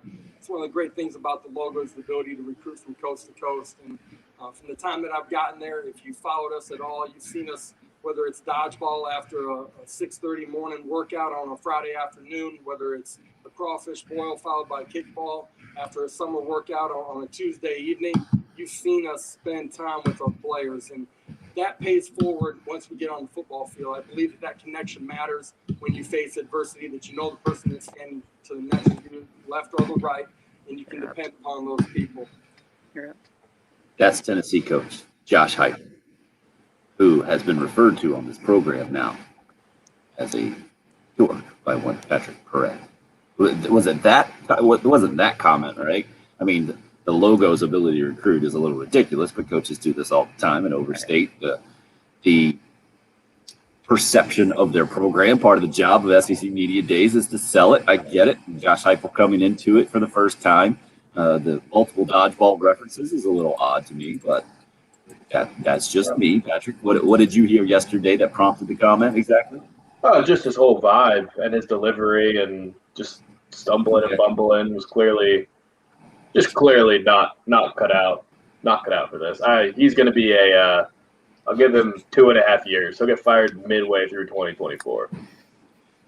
The reaction to Patrick's take on the new Tennessee coach is pretty fascinating. It is exactly 50-50. Bruce Capee on the Cool Care Heating and Air text line. Mr. Mustache is on point this morning. Ed Charles, 1 minute later. It's hilarious that anyone associated with South Carolina would make fun of Tennessee. The irony of the comments about the roster and coach made my day. And those are the more tame comments, I think, the ones that we can read on the radio. You guys who don't understand that it's a family-friendly show when you text in, or maybe just don't care, boggles my mind. But this leads us to a new game here on the early game. Cool or not cool? SEC football coaches. Bill, why don't you throw out the coach and then Patrick, or actually I'll throw out the coach. Patrick will give his initial grouping, and then Bill, maybe you can help to clarify why Patrick has gone cool or not cool with his whiteboard that is set up right over his shoulder that you can see on the video stream of this show. Okay. Patrick, are you ready? Yeah, but some of these are going to have no explanation, just total blank, just gut feel, cool or not cool. Yeah. Well, then that's where Bill can fill in the possible explanation for why you went cool or not cool. We have to start, since we are the home of the Gamecocks and the SEC football coaches, but Shane Beamer, cool, not cool. Cool. Yeah. No explanation? No. Nothing?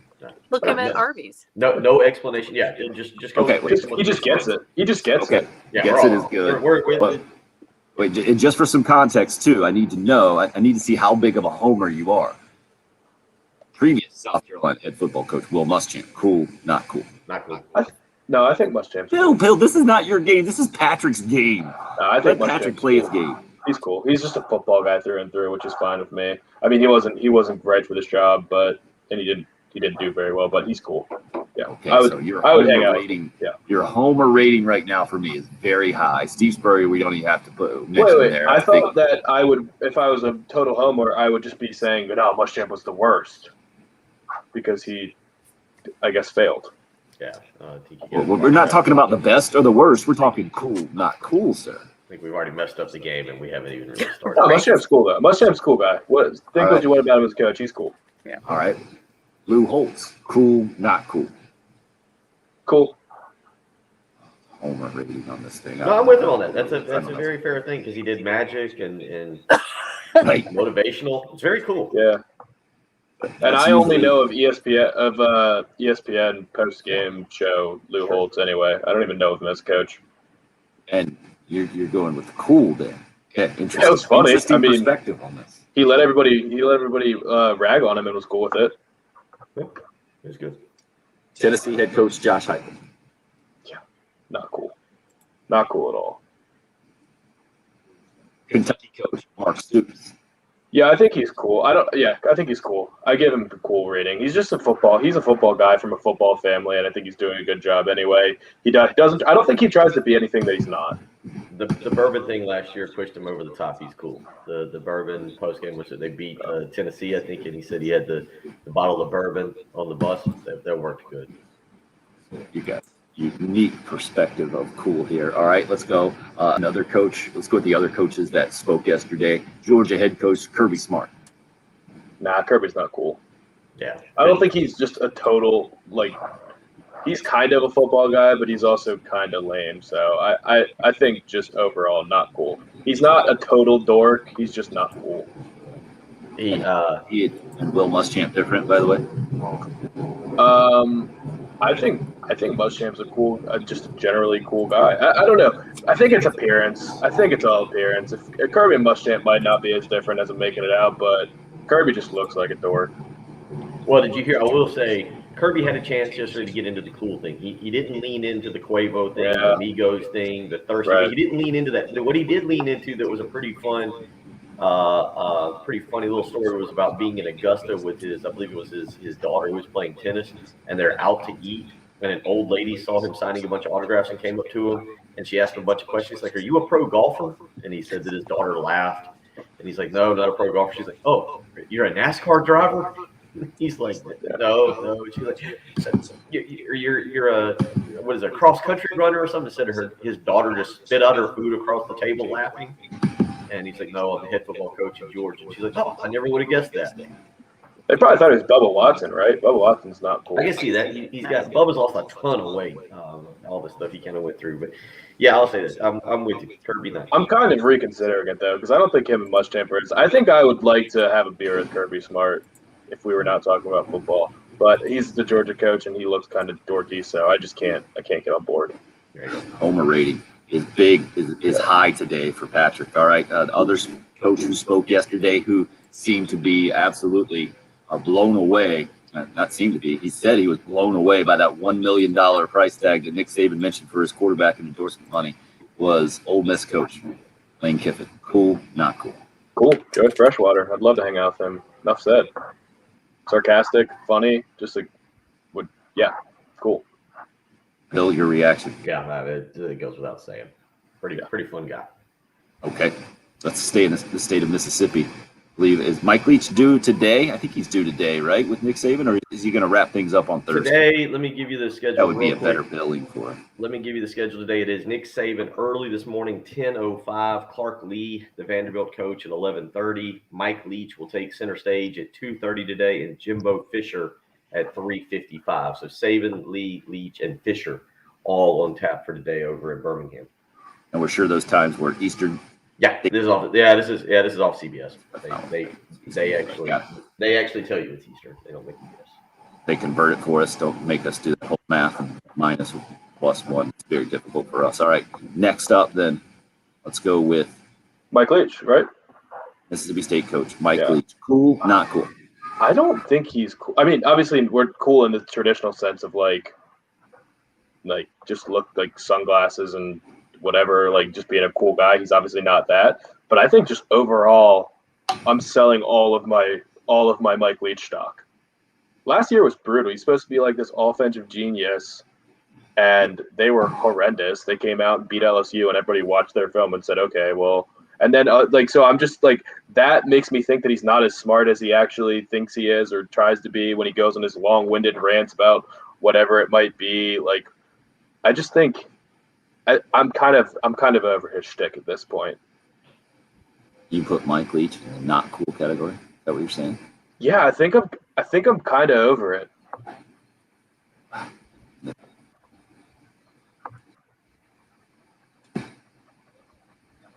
Yeah. I don't think so. I think people told him he was funny, and then he leaned into it and was like, all right, I'm going to keep doing even more of this. I unfollowed him on Twitter. Oh, well, you showed him. I didn't show him. I just showed myself, like, hey, you don't need to be doing this. It's not funny anymore. Vanderbilt coach Clark Lee. I need to Do you hear even more. know who Clark Lee is? If No, Clark Lee was in a I room mean- with you, would you even know who Clark Lee is? No, definitely not. But I put him as cool. Just I'll give him cool until otherwise specified. Wow, I would thought the burden of proof would be the other And way. I've never heard and I've never heard Brian Harsin speak either, but I'll put him as cool. I mean, he seems like a cool guy. Just watching him walk around the football field, he seems to have a cool aura about him. He's going to get eaten alive in the South. He should have just stayed in Boise, but he's a cool guy, I think. Missouri coach Eli Drinkwitz. Nah, he's totally nerdy. I mean, I think he's really, really smart and a great football mind, but he's a nerd. It's fine, but he's not cool. I think he's a good football coach. He's just not cool. Texas A&M coach Jimbo Fisher. Clown, corny, dorky. That's when I disagree with you. I'm a Fisher fan. Why is Jimbo cool? What does he do that's cool? He's just got kind of that all shucks Texas humor, and just kind of he's out there just doing his thing. I don't think Jimbo and Dabo are too $7.5 dissimilar. million a year to kind of go 9-3 or 10-2, and he's already got the championship trophy. Just doesn't have a year.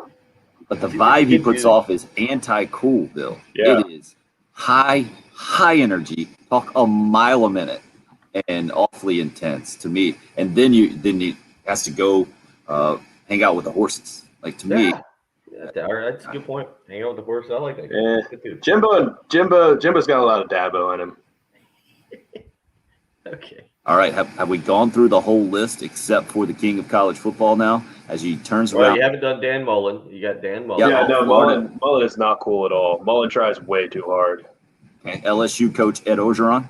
Yeah, I think he's cool. He's about to lose his job, I think, but he's cool. And then we did do Sam Pittman. Sam Pittman's one of my favorite people. I love Sam Pittman. He's perfect for that job. He is the most perfect for one job as anyone in the country is. Okay, so that leads us to the ultimate deciding factor. I'm sure Nick Saban will be very concerned about. Alabama head football coach Nick Saban. Cool, not cool. Yeah, he's of course cool. Not like he's old-fashioned cool. I mean, he's just – it proves in the pudding. All he does is win. He does it his way. He's never going to be anything that he's not. He's Nick Saban through and through. Everyone's trying to be him. When everyone else is trying to be you and no one can do it and you've never lost to any of your assistants, yeah, you're cool. If Tennessee beats South Carolina this year, Patrick needs to be referred to as Dork for the rest of the year. Why? Why? Like what? I don't even I didn't say that South Carolina's going to blow out Tennessee. I didn't say Josh Heupel's a moron. I just think he's not cool at all and doesn't inspire any confidence. But I mean, Tennessee could beat South Carolina. Well, that was quite the segment. Cool or not cool? It's on the whiteboard behind him. So I think we might have to go with all-time lists on the other side of the whiteboard instead of just SEC football.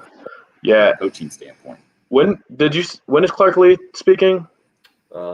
He's after Saban. You got the morning Is it So he session, is today. which is 2 whole today? Saban and Lee 10:05 and 11:30, and then the afternoon session is Leach and Fisher 2:30 and 3:55. I need to hear Clark Lee talk. I'm I feel actually like very Patrick excited will for be this. watching and has the cool button right in front of him, is ready to hit cool or not cool, one button or another, just based on his comments. It's gonna take it'll take less than 10 seconds of him talking for me to know.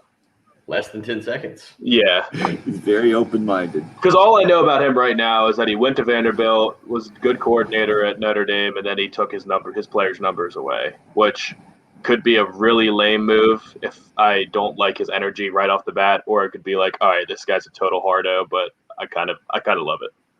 He's gonna be now. He's Definitely gonna be a hardo, guaranteed. But To confirm, I'm pretty sure he played at Vanderbilt. he did.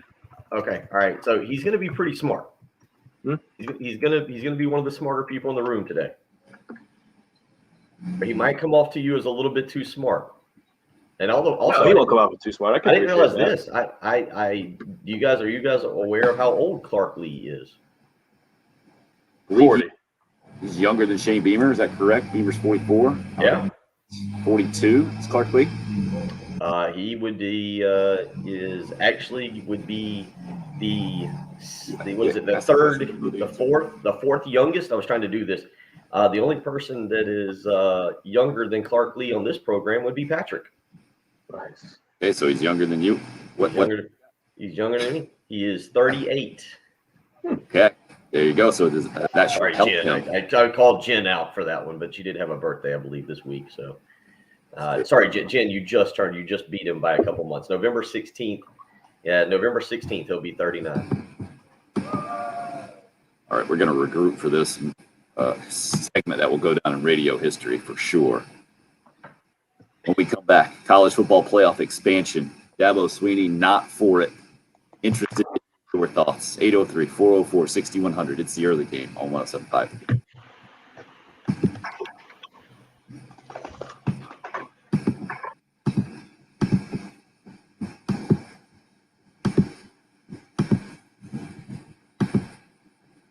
So I'm hanging out at the beach with the family. We got 16 people in the house, and actually the aunt and uncle joined us for dinner last night. There might have been a broken glass involved. The spills have been minimal so far, so I'm just waiting for it to get a little bit more hectic around this house. Fortunately, around my house, we've gotten some professional help keeping our house looking and feeling its best from Zero Res Carpet and Air Duct Cleaning. Done a great job cleaning my carpets, cleaned an area rug for me, freshened up the tiles in the kitchen and the bathroom. And Zero Res does it differently than anyone else. That's especially important to my family, not all 18 gathered on vacation right now, but at my house with 3 boys, 8, 6, and now 1 who's always waddling around and exploring on the floors. Let's put it that way. It's important for our floors to be looking and feeling their best. Also, that Zero Res has a no harsh chemical powered water cleaning process. That sets them apart from any other carpet cleaning service. You can find out all the details at ZeroResColumbia.com. You can also book your appointment today. 3 rooms of carpet cleaned, only $119 plus a free hallway when you mention me, Tim Hill, 803-262-4020. It's Zero Res. Spell it backwards or forwards. It's the right way to clean.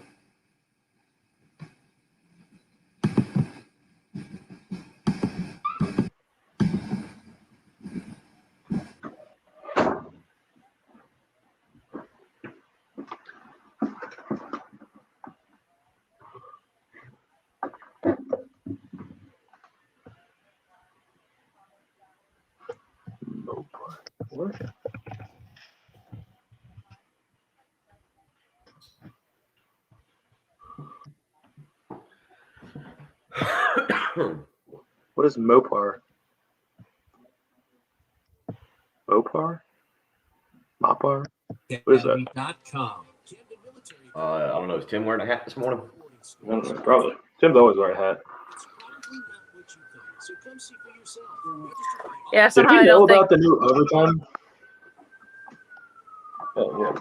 The overtime rules about the 2-point conversions just over and over again. Is that news? Yeah. I mean, it got announced. It kind of got ignored. I want to say they announced it back in the spring. No. It's like, 'cause I definitely did not take a mental note of that. Yeah, I think it got announced kind of back there in the spring. Yeah, Steve and I doubt seriously that Tim is wearing a Mopar hat because I don't think he's a automotive parts kind of guy. Oh, is that what Mopar is? See, there you go. Is what I it? figured. Does it stand for motor parts? It has to do with the company, probably. Dodge Racing.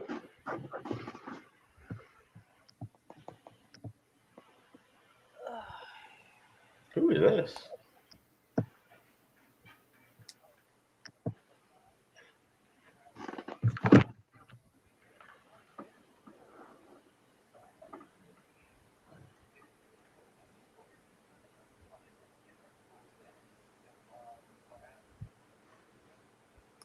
But I know Mopar was what, Chrysler, Dodge parts. Who else? Yeah, that's what Steven said. He said Dodge Racing. Could be.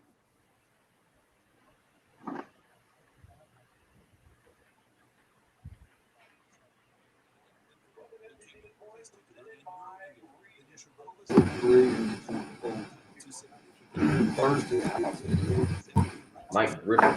Oh, never heard of him.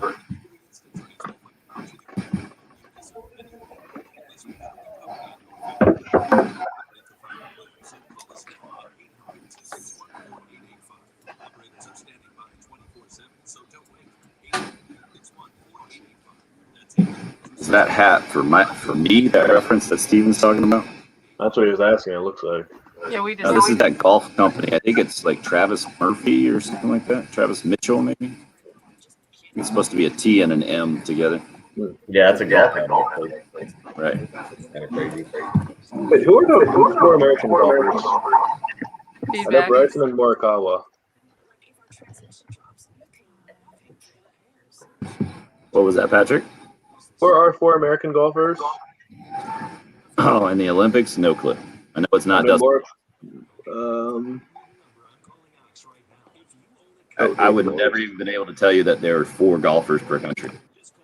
All right, Travis it's Matthew. Thank you, Greg. Justin Thomas, Colin Morikawa, Bryson DeChambeau, and Xander Schauffele. So we put in guys who basically sounded like they had international names. Right. Yeah, they actually all do. Except Justin Thomas. Yeah. It's so it's just they just do the top 4 ranked. And Dustin turned it down. I think Did he? I would. Travis Matthews. Yeah. Matthew. All right, heading back in. Matthew Probably or need to Matthews? get out by about 47.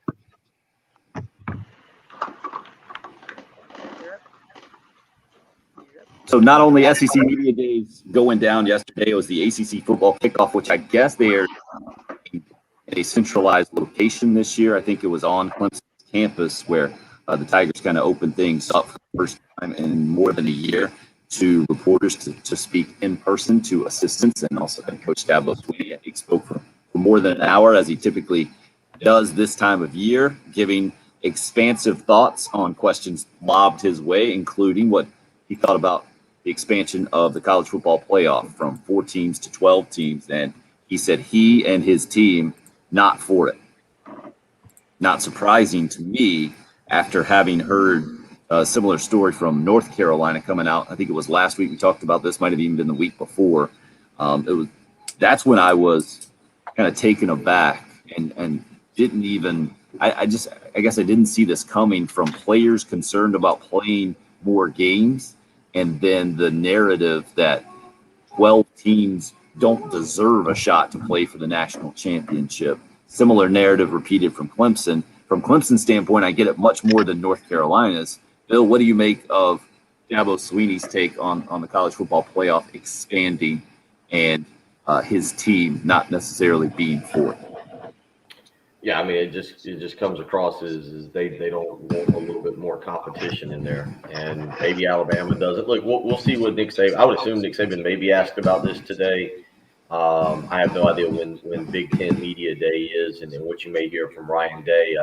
Big 12 Media Days passed, I guess, last week, and nobody knew. So maybe just the Big 12, nobody cared, or at least in this part of the country, nobody cared. To hear what Lincoln Riley had to say about it. But it'll be interesting. Unfortunately, maybe Nick Saban will be asking more about Bryce Young today than about other topics in college football. But, I mean, Clemson should always be – look, they're maybe North Carolina's on the verge of building something where they can challenge them. Maybe. I don't know what happens when Sam Howell leaves. I know they got Drake May back, or is the backup quarterback. But if you're Clemson, you probably should still win the ACC year in, year out, which would give you a top 4 seed, basically. You're not going to have to play all the games that everybody else is going to have to play. You're now allowed to lose your one difficult non-conference game if that comes to fruition with the 12-team playoff. So technically, I get it. The Georgia game would be meaningless because Clemson could lose that and run through the rest of a bad ACC with little problems. And obviously, South Carolina's not offering much resistance now. It's another non-conference opponent. So they have nobody left on their schedule outside of Georgia. So I get why he doesn't want to have to face another tough team in the event that you expand the playoffs just a little bit. It would make sense, but it's going to happen. And no matter what Dabo or Mac Brown or the players or the teams think, it's about money. It's about television ratings, and you're going to increase both of those things with an expanded playoff. It's going to happen. You get on board or just pull yourself completely out of the whole thing, take your ball and go home, go play somewhere else. To me, that seems like the Gamecock fan take on the Clemson coach. I get that. What about the idea of the college football regular season not having as much meaning as it has in the past? To me, that's a legitimate take on this, because you get towards the end of the season, you're in the top 12.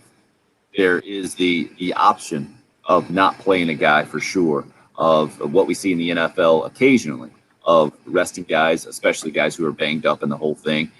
For instance, Carolina-Clemson rivalry, always, except for last year, the last regular season game of the year. If we see guys sitting out that rivalry game because it doesn't make sense for them to play from the Clemson standpoint, or even the Carolina standpoint, if you're already in that playoff mix, that's not good for college football. Why is that any different than a player whose team has been eliminated and not going to make a bowl game, just not playing for the last 3 games? Like, if South Carolina is a 2-win team and there's 3 games left, why don't they just stop playing all of them? Because they have nothing left to play for after that. This is it. That's all they got.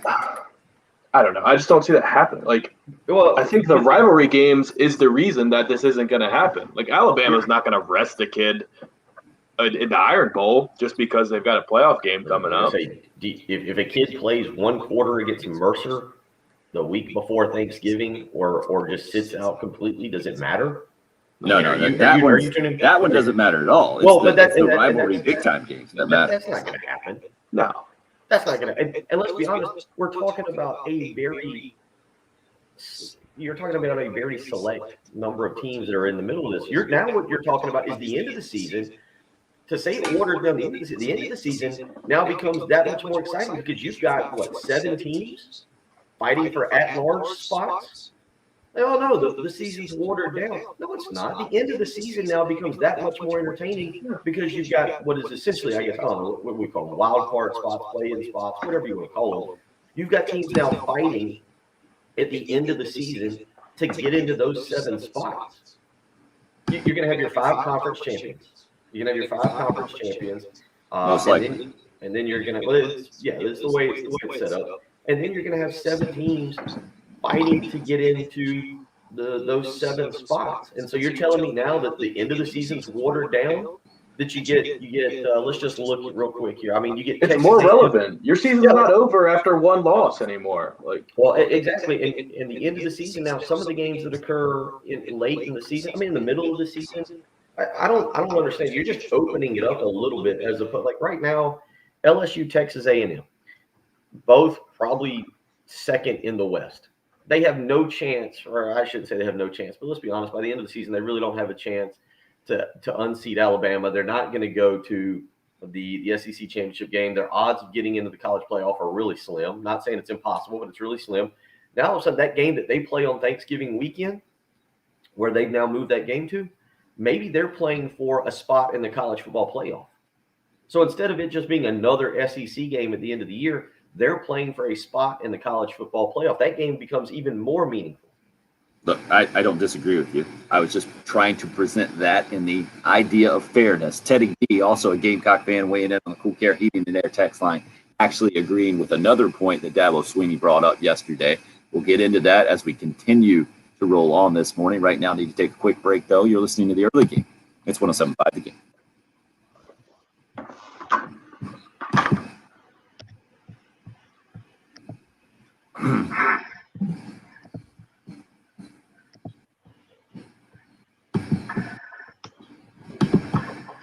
Weekend is just around the corner. I mean, we are halfway through the week here. Maybe you got big plans that include hanging out poolside at your own personal pool at your house, doing a little grilling, talking a little college football while the kids swim in the pool. You know what can stop that, though? If you've got a dirty, messy pool, maybe the chlorine's too high, it's burning people's eyes, burning people's skin. Don't have that happen. Use a professional right now. With all this rain we're getting, you want to make sure your pool is good and clean and is ready to be used. And with Tracy Corley and Corley Pool Solutions, they can do just that. Key in maintaining your pool is making sure you have the proper balance with chemicals. Let me tell you, it's very difficult to do.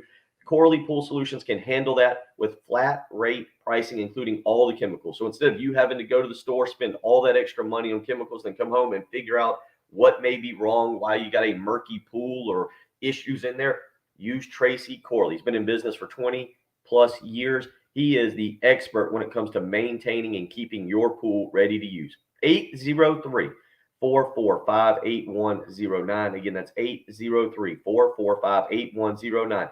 Flat rate pricing. So that means he's got you taken care of. He's going to show up. He's going to tell you the price, and that's what it is. Give him a call today. 803-445-8109. That's Corley Pool Solutions.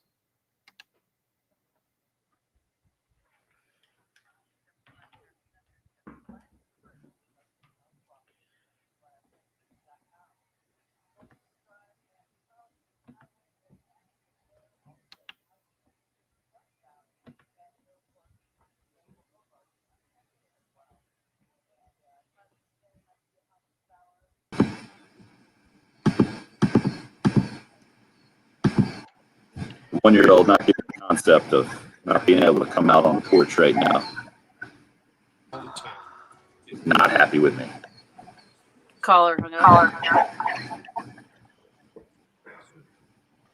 Just FYI, ACC has got media day today in the bar. Yesterday was their Clemson media day. Yes. Dumb time to do it. Yeah, Dabo talks tomorrow. They're doing it in Charlotte? Greensboro? I think it's Charlotte. Let me see here. I had it right here. I had all the media days and when everybody talks. You're They that doing it good. in person? Actually doesn't tell me. Where do they normally do it in Charlotte? I think they've done it in Greensboro the last several years.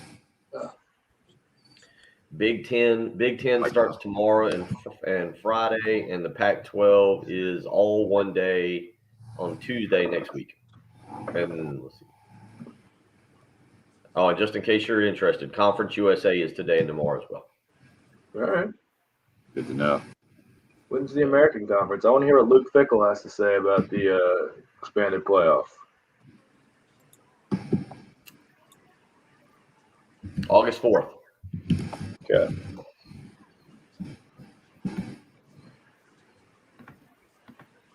I'm sure that'll be televised. It appears it is not. What? Some network missed the boat on that one. It's a shame. Yeah, in Charlotte, Clemson, ACC's in Charlotte. Oh. Tell me what venue? No, it just says Charlotte. The Westin. Oh, the Westin. Don't know where that is. They have a lot of those in Wisconsin. Like, you're missing for 2 days, Bill. So, Patrick, is it worth getting up a little early tomorrow morning? Mexico versus France in men's soccer at 4 a.m.? Yeah. Dumbest question I've ever heard and answered. Yeah.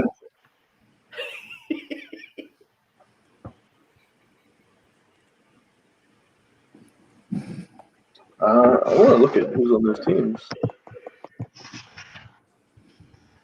Yeah, apparently you got two soccer men's soccer matches tomorrow. Egypt, Spain at 3:30.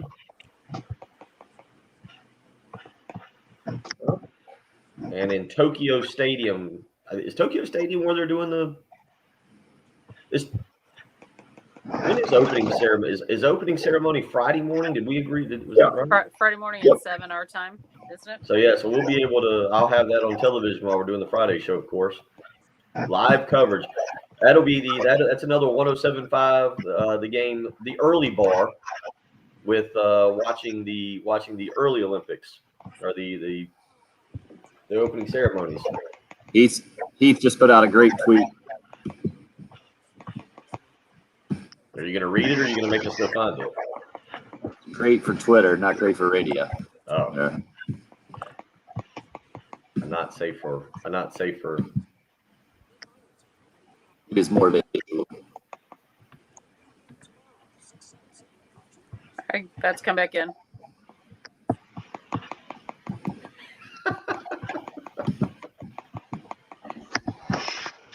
I haven't gotten his tweet. Somebody sent me something that he sent y'all that cool Kirby kind of. The guy sent it 2 minutes ago.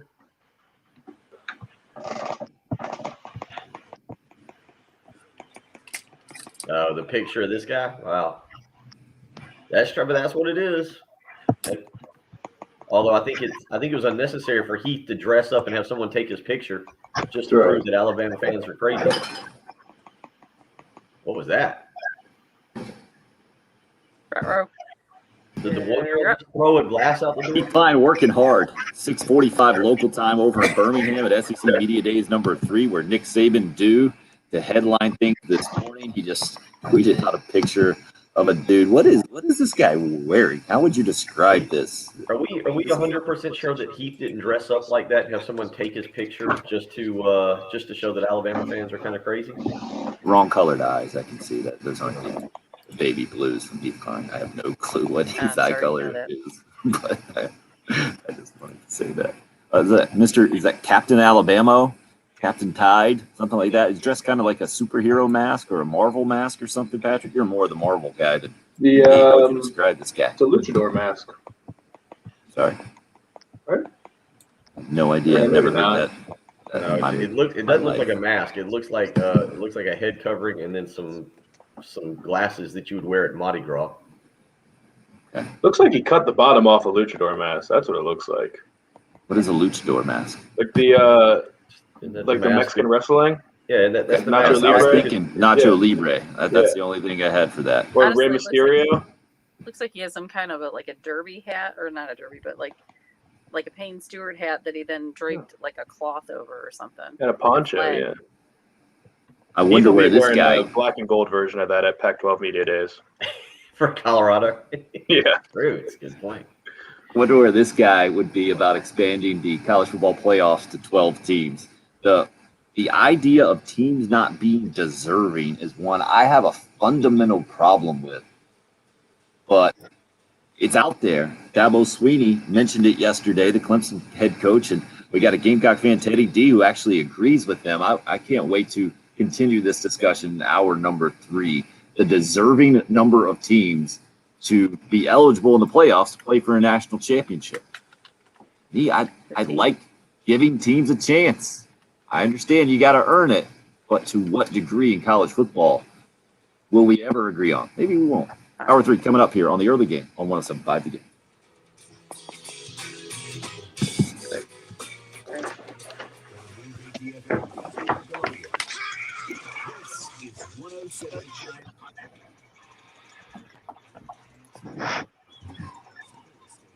For the ones who know the little late, I Trying like to think top 5 coolest coaches of all time. I would go with maybe top 3.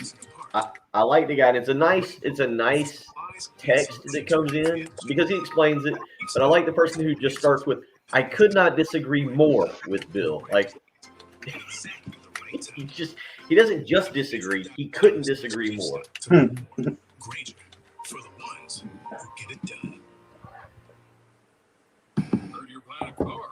I brought my calculator. Dad, I already used Capital One Auto Navigator. All right, so I got, when I think of cool coaches, I think Phil Jackson, All that. my number 1 guy. Things impact your credit score. Didn't impact my credit score. Trying to think who else is up there as far as cool coaches. Maybe Jimmy Johnson. Oh, it's just easy.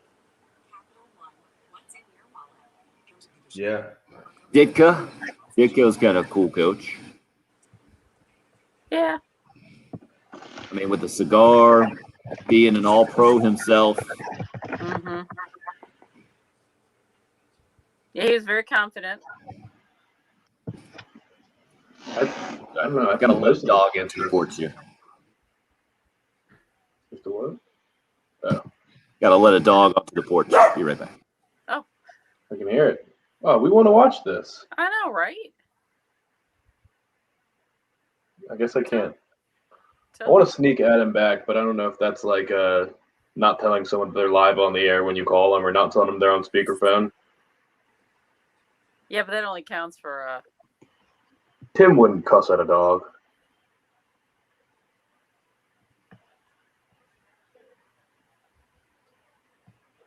There we go. He's back. What was that? So we want to watch this. I was going to sneak add you back, but I think that would be like not telling someone they're on speakerphone right. Well, dog didn't sign the waiver to be on the video stream. on the air. Yeah. Good point. Got to be buttoned up here.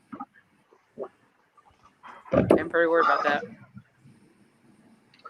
I think in the NFL, more coaches are cool than not cool, though, Tim, now that I'm thinking about it. Like, I think the whole coaching tree, the Shanahan coaching tree of Kyle Shanahan, Matt LaFleur, and Sean McVay are all very cool guys. But they're not Cliff Kingsbury cool. And Cliff Kingsbury, yeah. Kingsbury gets the nod right now. Now I got a brother-in-law in. We got some high maintenance people around here. I'm guessing. Tim does not trust his family to not cuss. He does on not, live stream. does he? Like, What is he worried about now? I don't know. Every time he's got to go talk to somebody, he just closes it out. He's afraid of what they'll say. It was a Such a dog, potty mouth in the Hill family. right? Or he doesn't allow because he doesn't allow him outside. No, he doesn't allow him on the live stream. Yeah. Yeah, he's like, oh, something with the dog, so he went off. I'm hoping that I can get you. There you go. You got a hand in there. I'm Exactly. hoping you'll be able to see the skills on the griddle here from the brother-in-law soon. Oh, Yeah, he says you won't be able to smell the bacon.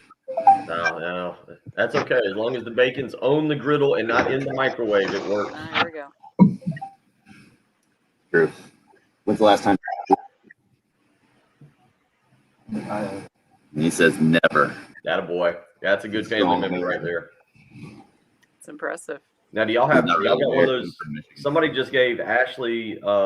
Somebody just gave my sister and her husband for his birthday. I guess for their birthday combined, one of those big like griddles that you just hook the propane. That's what it is, not an actual grill.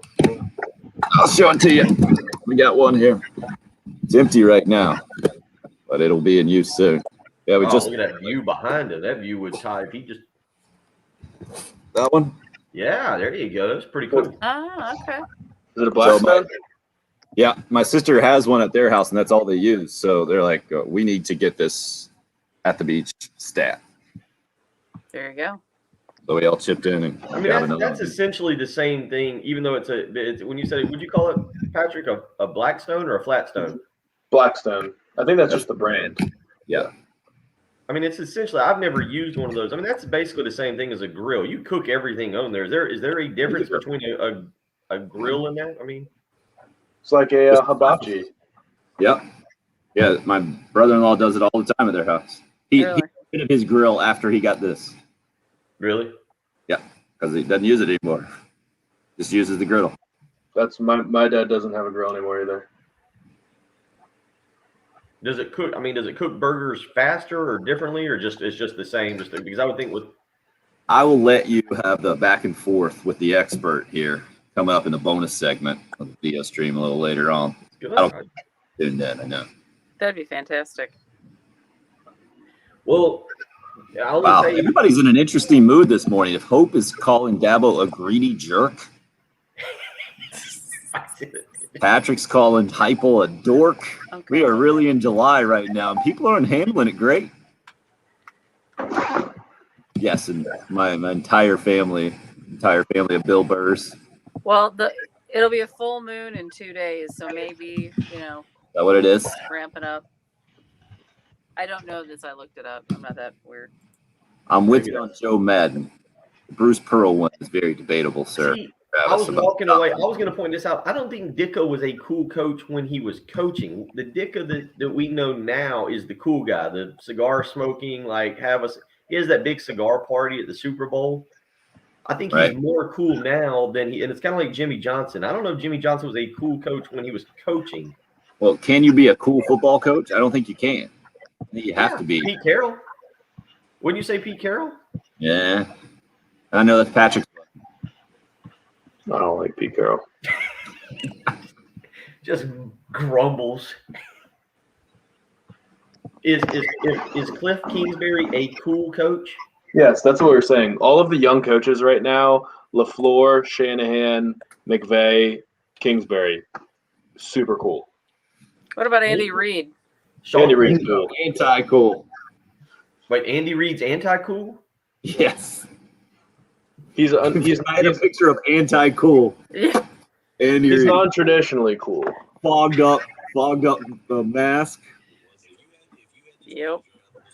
So you're saying he's ironically cool, Patrick? Yeah, it's just a untraditional form of cool. He doesn't try to be cool, but he is cool. Yeah, I mean McVay's cool because he's got a cool beard. He's jacked. He's smart, and he's just a cool guy. But Reid's cool because he's teddy bear cool. he's uniquely Andy Reid. Yeah. Yeah. Guys are up. What does that mean? This conversation in college football now deserve a chance to play for the national championship. I don't know what that means exactly, but that's where Dabo Swinney was coming from yesterday. And part of his comments, and he's asked all these questions. So it's not like he just came out and said, let me tell you what I think about all this stuff and how it gets portrayed in national media. And just the initial take that Bill gave today, I feel like is the knee-jerk reaction for Gamecock fans is whatever Dabo Swinney says to go the opposite way completely. And believe me, I'm not with him on the expansion of the college football playoff from 4 to 12 is a bad thing because it's going to devalue the regular season. I understand that argument. I completely disagree with it. I'm with you guys on this thing. I was just bringing it up with the idea of fairness. But let's move on to the other part of his take yesterday was that 12 teams he doesn't think are good enough or deserve a shot to play for the national championship. I just don't get that at all. I mean, in college basketball, we all understand that they're not 68 teams who are good enough to win a national championship or deserve the 36th or 7th overall team in the country who gets left out with an at-large bid probably deserves the chance to play for the national championship more than a small conference champion. But it's what makes the tournament great.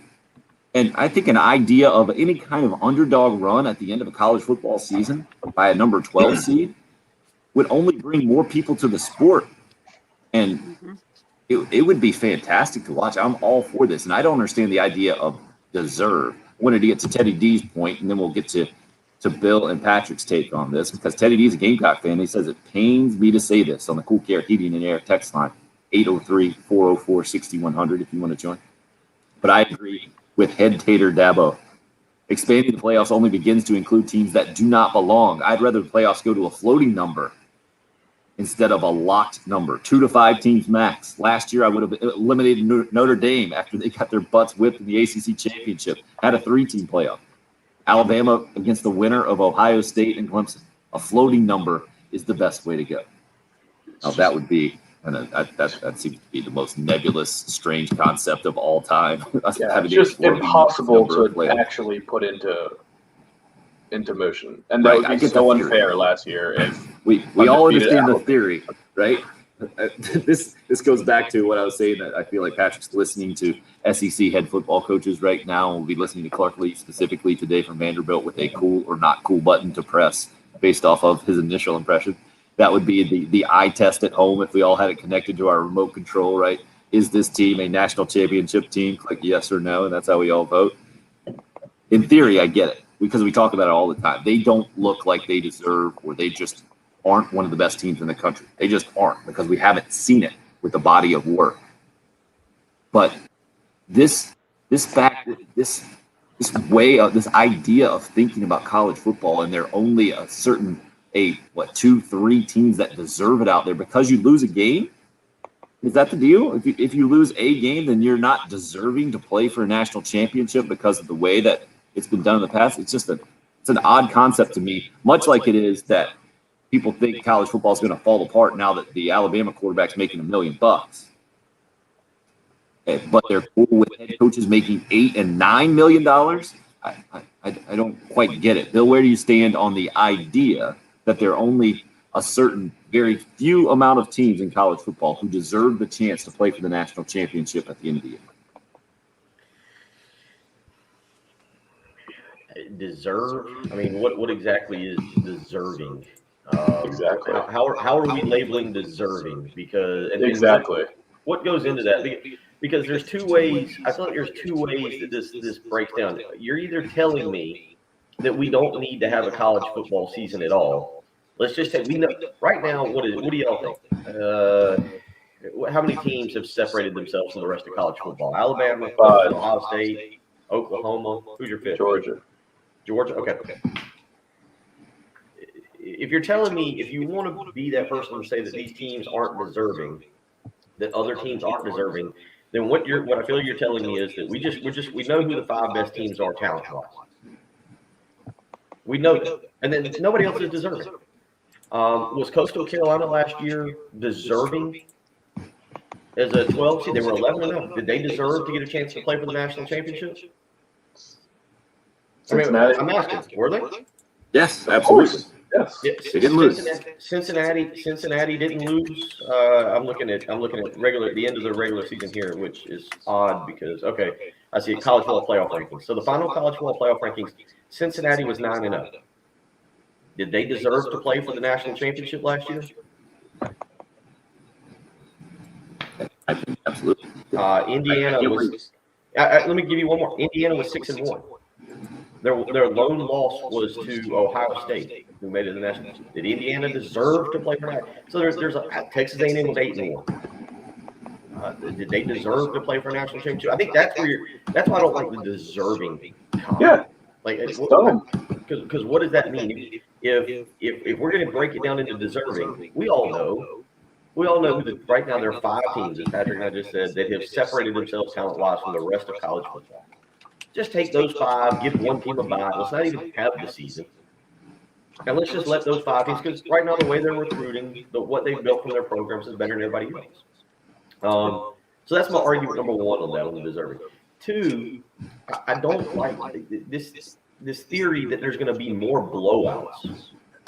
Well, no, that's not necessarily true, because the 4 teams, Alabama, Clemson, Ohio State, Notre Dame last year, would have had a first-round bye. You would have gotten Texas A&M versus Coastal Carolina. Maybe it is a blowout. Oklahoma versus Indiana. Florida would have played Iowa State, and Cincinnati, Georgia. We don't know those teams, again, in that list we just gave. You might have had 4 really good games. You might have. Maybe I'm completely wrong on that. You might have had 4 really good games. And then the third one about the 17-game season, again, I understand that concern, but I don't know how many teams are necessarily going to make that run, because I do agree that there's a difference. There's a difference between those top 5 teams and really the rest of college football. One other thing I'll ask: if you're debating against the college football playoff, what do you want in college football? And by that question, I mean last year you had Oklahoma play Florida in a bowl game. Oklahoma and Florida in a bowl game. That's a great matchup. And guys opted out. And did you watch it? Did anybody watch Oklahoma play Florida in, was it the Cotton Bowl, I think, Patrick? Does that sound right? Was it the That sounds right. I couldn't tell you which one it was, though. It was just a blowout, though, because Kyle Pitts didn't play. Kadarius Toney didn't play. Like, yeah, exactly. Yeah, it was the Cotton Bowl. And there'd be no interest. Florida, Oklahoma should be a game that, whether they're national championship level or not, if they're in the college football playoff, we're all tuning in. Yeah. And the level of good football, as opposed to watching some meaningless Cotton Bowl or Orange Bowl. The Orange Bowl last year, by the way, I don't think would have been a playoff game, because I don't think Oregon would have qualified. But the Orange Bowl last year was Oregon and Iowa State. Texas A&M, North Carolina was the type of North Carolina was 13. They probably wouldn't have made it in the college football playoff. But that's at least a fun game to watch. I guess that's my question. Like, I would rather get those games. Those games, Texas A&M, North Carolina, Georgia, Cincinnati, with meaning behind it in the postseason. Yeah, maybe they get blown out in the next round. We don't know that for sure. But what I do know is it would make college football a lot more fun to watch in late December and early January than watching a meaningless Fiesta Bowl or an Orange Bowl. It was actually Texas A&M, North Carolina in the Orange Bowl, Oregon, Iowa State, the Fiesta Bowl. But it would make it a lot more fun. And that's why I've kind of come around on this, because I'm with a lot of people. Initially, I didn't want to see an expansion because I did think it would water down the regular season. I don't think that's going to be true. I think you're going to have teams schedule better opponents. Look at some of the games we've now got teams scheduling out for post 2025. I mean, that's fact that teams seem to be upping their schedules and playing more high-quality non-conference games than we've seen in the past, because strength of schedule is going to matter. You're right. You might get into the college football playoff with 2 or 3 losses, but if you've played some really good teams, you might be willing to deal with that. Yeah, that's Dogman's point on the Cool Care Heating and Air text line. Won't teams schedule a harder schedule at the beginning of the year with non-conference games than a 1-loss and a 2-loss team has a better chance to get into the college football playoff? A bunch more of you weighing in on this thing too. Rob says if Dabo thinks only deserving teams should get in the playoffs, he must not like March Madness. David says that just shows Dabo Swinney's arrogance. He's got everything set up just the way he wants it right now. Anonymous texter who couldn't disagree more with Bill earlier about teams playing for a playoff spot there towards the end of the year. They're playing for playoff seeding instead of spots, they say. This texter says. And then he says, not looking forward to seeing Georgia go 10-3 every season and still making the playoffs.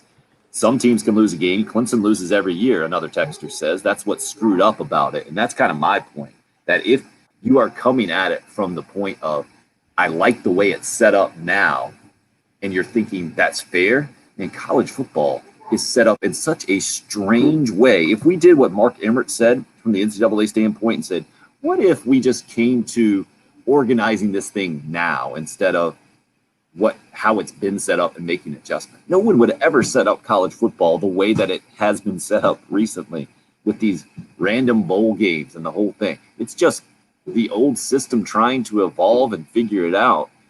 Saul hits us up and says, by Dabo's rationale, Clemson loses to Georgia, so they shouldn't be in. And that's the unfair part about it. Ryan says, let's be real, Dabo. Was Clemson more deserving to playoff last year based on how easy their schedule was compared to someone like Central Florida when they went undefeated? When you compare regular season schedules, UCS honestly might be harder based on how easy the ACC at times. We will continue to get into this as well as plenty more yesterday. Deion Sanders says, don't call me Deion, call me coach. Nick Saban's got $1 million quarterback that hasn't played a snap. College football is fun, isn't it? It's only July. It's the early game. It's 175 again.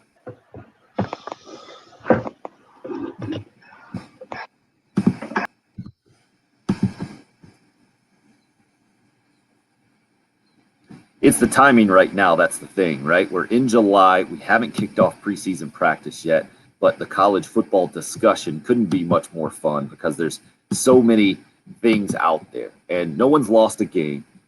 That's where we sit. That's what makes July so much fun to talk college football. Right now, also a great time to look into your lending options. I recommend you check out Buford Lending.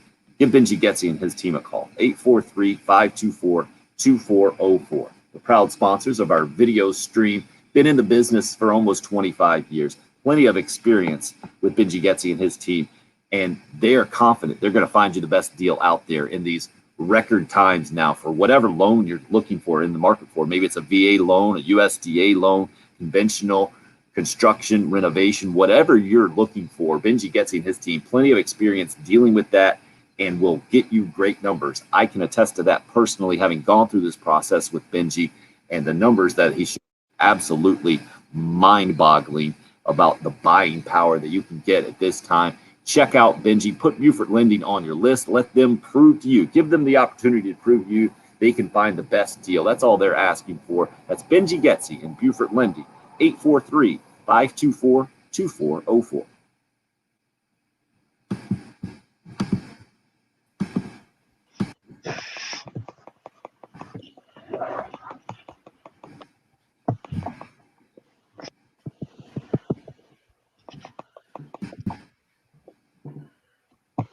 Oh, yeah, I went a little early there, didn't I?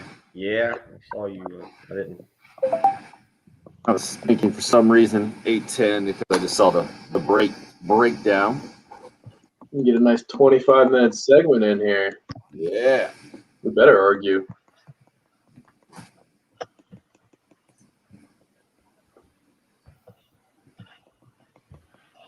I better get more water for this. Be right back. Oh boy.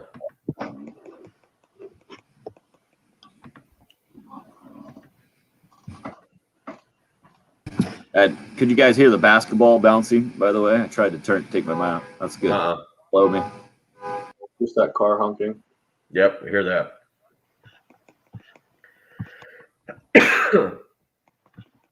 Did you watch the space launch yesterday, Bill? I did not.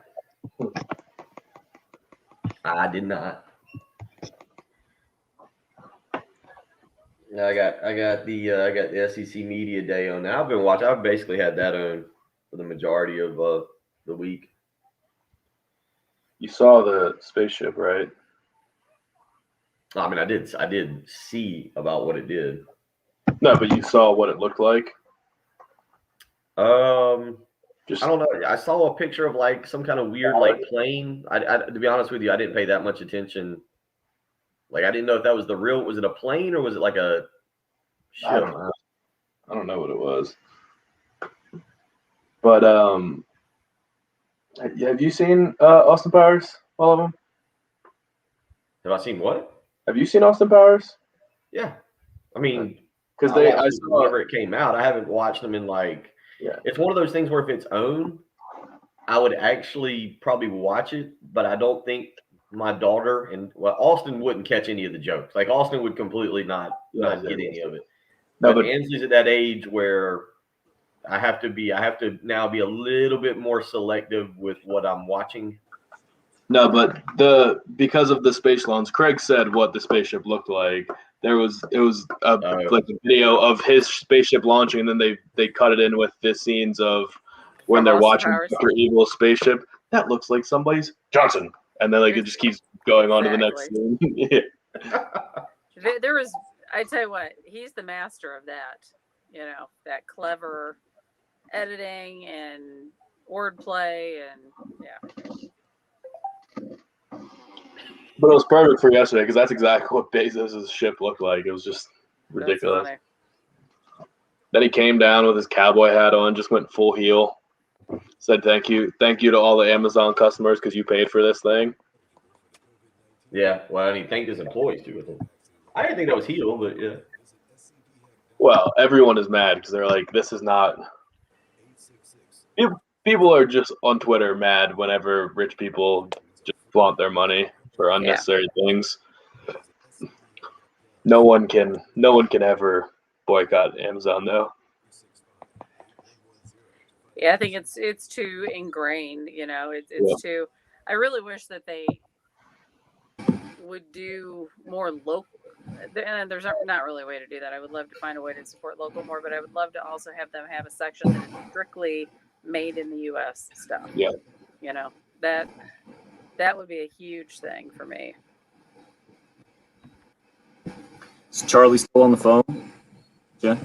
No, he's gone.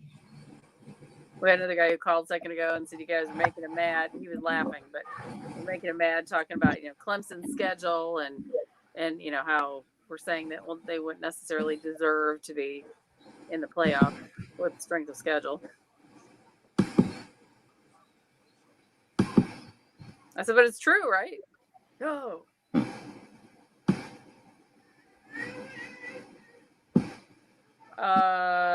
When do you want to cut this sleep number? We'll do it at the end of the show. I wasn't sure when the bonus. I mean, unless you want to try and do it the next break. Yeah, it does not matter to me. I don't know if we were going to have the grilling segment or not. So. Yeah, I'm actually looking at this Blackstone Culinary Pro 28-inch cabinet griddle with air fryer.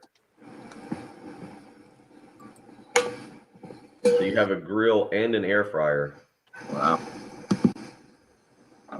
They've got a little tabletop, a tabletop Blackstone 22-inch classic tabletop griddle. Takes the little propane tanks, $128. Would that be a good deal? Is that a good deal? 28-inch. I mean, I feel like we're heading back in. Might be a good tailgating item. Yeah.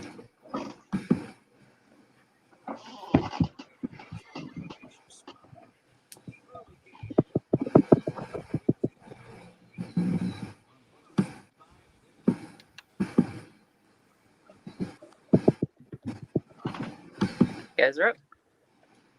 You're up. Why don't you continue to weigh in? Dabo Swinney, not mincing words yesterday with his opinion about not being in favor of the college football playoff expanding. And from his perspective, I absolutely get it. Are we going to hear the same thing from Nick Saban today? I don't think we are. Are we? I don't think it's going to be the same approach. And Bill, I understand what you're saying, and several texters hitting us up this morning saying it comes off like Dabo is afraid of more competition than the whole deal. I think I don't know if that's necessarily true. It makes sense that you would kind of protect your path to the national championship and keep it as clear as possible. I get that. But I don't think Nick Saban's going to take the same approach here today about the expansion to college football playoff. Maybe he will. Maybe he'll go on this is where we are in the 21st century and we want to give out participation trophies and let everybody have a chance in the whole thing, and you should win to get your chance. Maybe he'll go off on that little rant with his Coke bottle today. I have no idea. But it just seems to me that it comes off as a sign of weakness, and Nick Saban doesn't want to present that, I would imagine, today when you're talking about that question of expanding the college football playoff. What do you think? Well, the other part to this is I think some coaches look right now there is a monopoly on the college football playoff. We just kind of talked about it in terms of Alabama and Clemson are pretty much in every year. Ohio State's probably going to be in. It's going to be Ohio State or Oklahoma, and then you're going to throw a random fourth team in there. One other argument for expanding the playoff to 12. is giving other schools an opportunity to sell to recruits. Hey, if you come here, we can get into the college football playoff. We can get in as a 10 or 11 or 12 seed. You're the guy who gets us in. It's hard right now. It's really hard for some schools to sell that. Hey, come here now and we'll get into the top 4. You've got a monopoly on it. That's where we're at in college football. If I'm Clemson, I don't want to give up what is a great advantage for them in terms of recruiting. I mean, that's a great advantage. Clemson's pretty much guaranteed to be in the college football playoff each and every year. They're pretty much guaranteed. Alabama's got to do a little bit of work navigating through the SEC West. They'll always play their one tough non-conference game. This year it's Miami. Ohio State's kind of in the same boat. Ohio State's got to have a little bit of work there to get through the Big Ten. Oklahoma's got to get a little bit of work and so forth. You kind of get the point. But that's an easy, that's a sell. I mean, now you're opening the door to 20, 25 other teams, 30 teams who are now going, hey, we got a chance to get into the big dance, to get into this thing. And if I can sell a recruit on that, the recruiting pitch opens up right now. If you go to 12 teams, and it may help create a little bit more parity when you get some of these elite recruits. NIL is certainly going to. We don't know what's going to happen there. This is an evolving situation, and maybe that brings it back down to earth and everything. But the bottom line is, I think when you go to 12, the other thing you get is now maybe a few more high-profile recruits are willing to give some other schools a chance because they're the guy that helps that program turn the corner and get into the college football playoff. I like that. I like the opportunity to maybe spread around the wealth a little bit more, and that's another thing there. And right now, quite frankly, Clemson's got one of the easiest recruiting pitches in the country. Hey, come here. You're pretty much guaranteed to play in 3 college football playoffs and then go to the NFL. And if you stick around for your 4th year, good chance you're going to play in all 4. David in Somerville, Care Heating and Air text line for Dabo. It's clear that they got exposed last year by Ohio State. More playoff teams gives more chances for the upstate team to be exposed. Not surprising he'd want to protect his insanely easy path to another title game. Jeff says, guys, I'm all for the expanded playoff, but I doubt we'll see different teams in the final. How often has the 4 seed shocked the world in the current setup? What was the first time? I think that was it there, where Ohio State ended up winning that first championship in the college football playoff. It'll be fun to see more teams with a hypothetical shot at the title, but truth is there's a huge drop-off after a small handful of teams at the top. I would love to see them give the higher seeds home field advantage. That would make it a lot more fun. Well, I think it's going to be more fun to have those first-round games, playoff games, on home sites. And imagine if we talked about the NFL like this, right? How many teams will have a chance to win the Super Bowl? Typically, it works out that the better teams in the regular season end up winning the Super Bowl, but it doesn't always work out that way. And you never hear complaining about it in the NFL that those teams should have never even been in the playoffs and they didn't deserve a chance, because it just comes off as so weak to me. Patrick, you with me on this? Or are we all in agreement that more is better here when it comes to college football playoff? Yeah, I don't know why it wouldn't be. It's every sport. In the NBA, more than half of the league makes the playoffs. Like, if you're an 8 seed, do you deserve to be a playoff team? You're not in the top half of the NBA. It's kind of bizarre. And in the NFL, yeah, wildcard teams win all the time. I agree that college, I don't think a 12 seed will, maybe I guess you can't say ever, but will probably never actually win the national championship. But still, like, if you're a fan of those teams, do you not want to actually, like, how does a Florida fan gauge last season or judge last season? Do they call it a success because they went to the SEC championship and lost a close game, but then got just whooped in the bowl game, or do they just say it doesn't matter, we didn't have any of our best players? Like, I find it hard for teams like that to gauge whether your season was a success or not.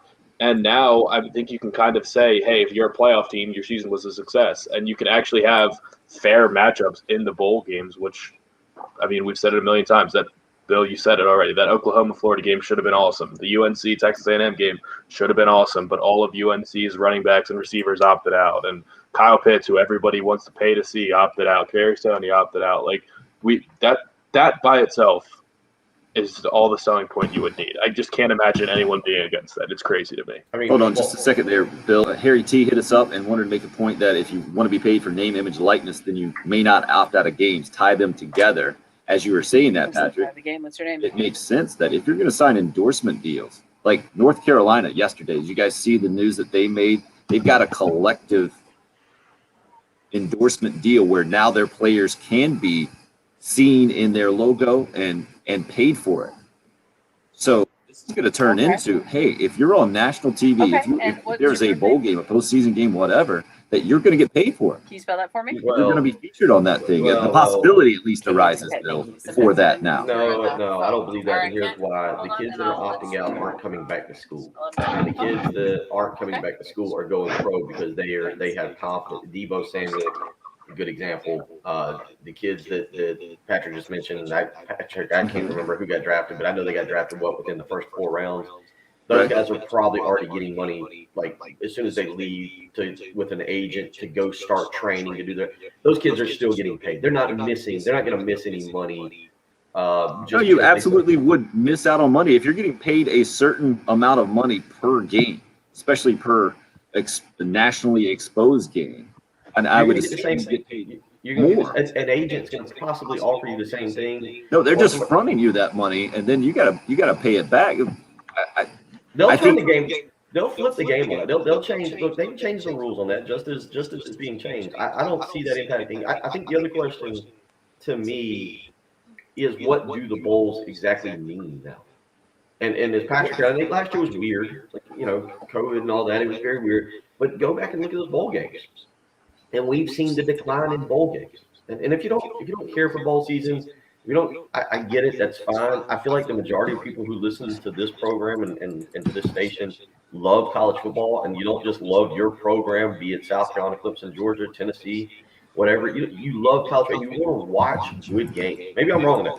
Maybe a lot of people just only care about their team and don't care about watching a really good game.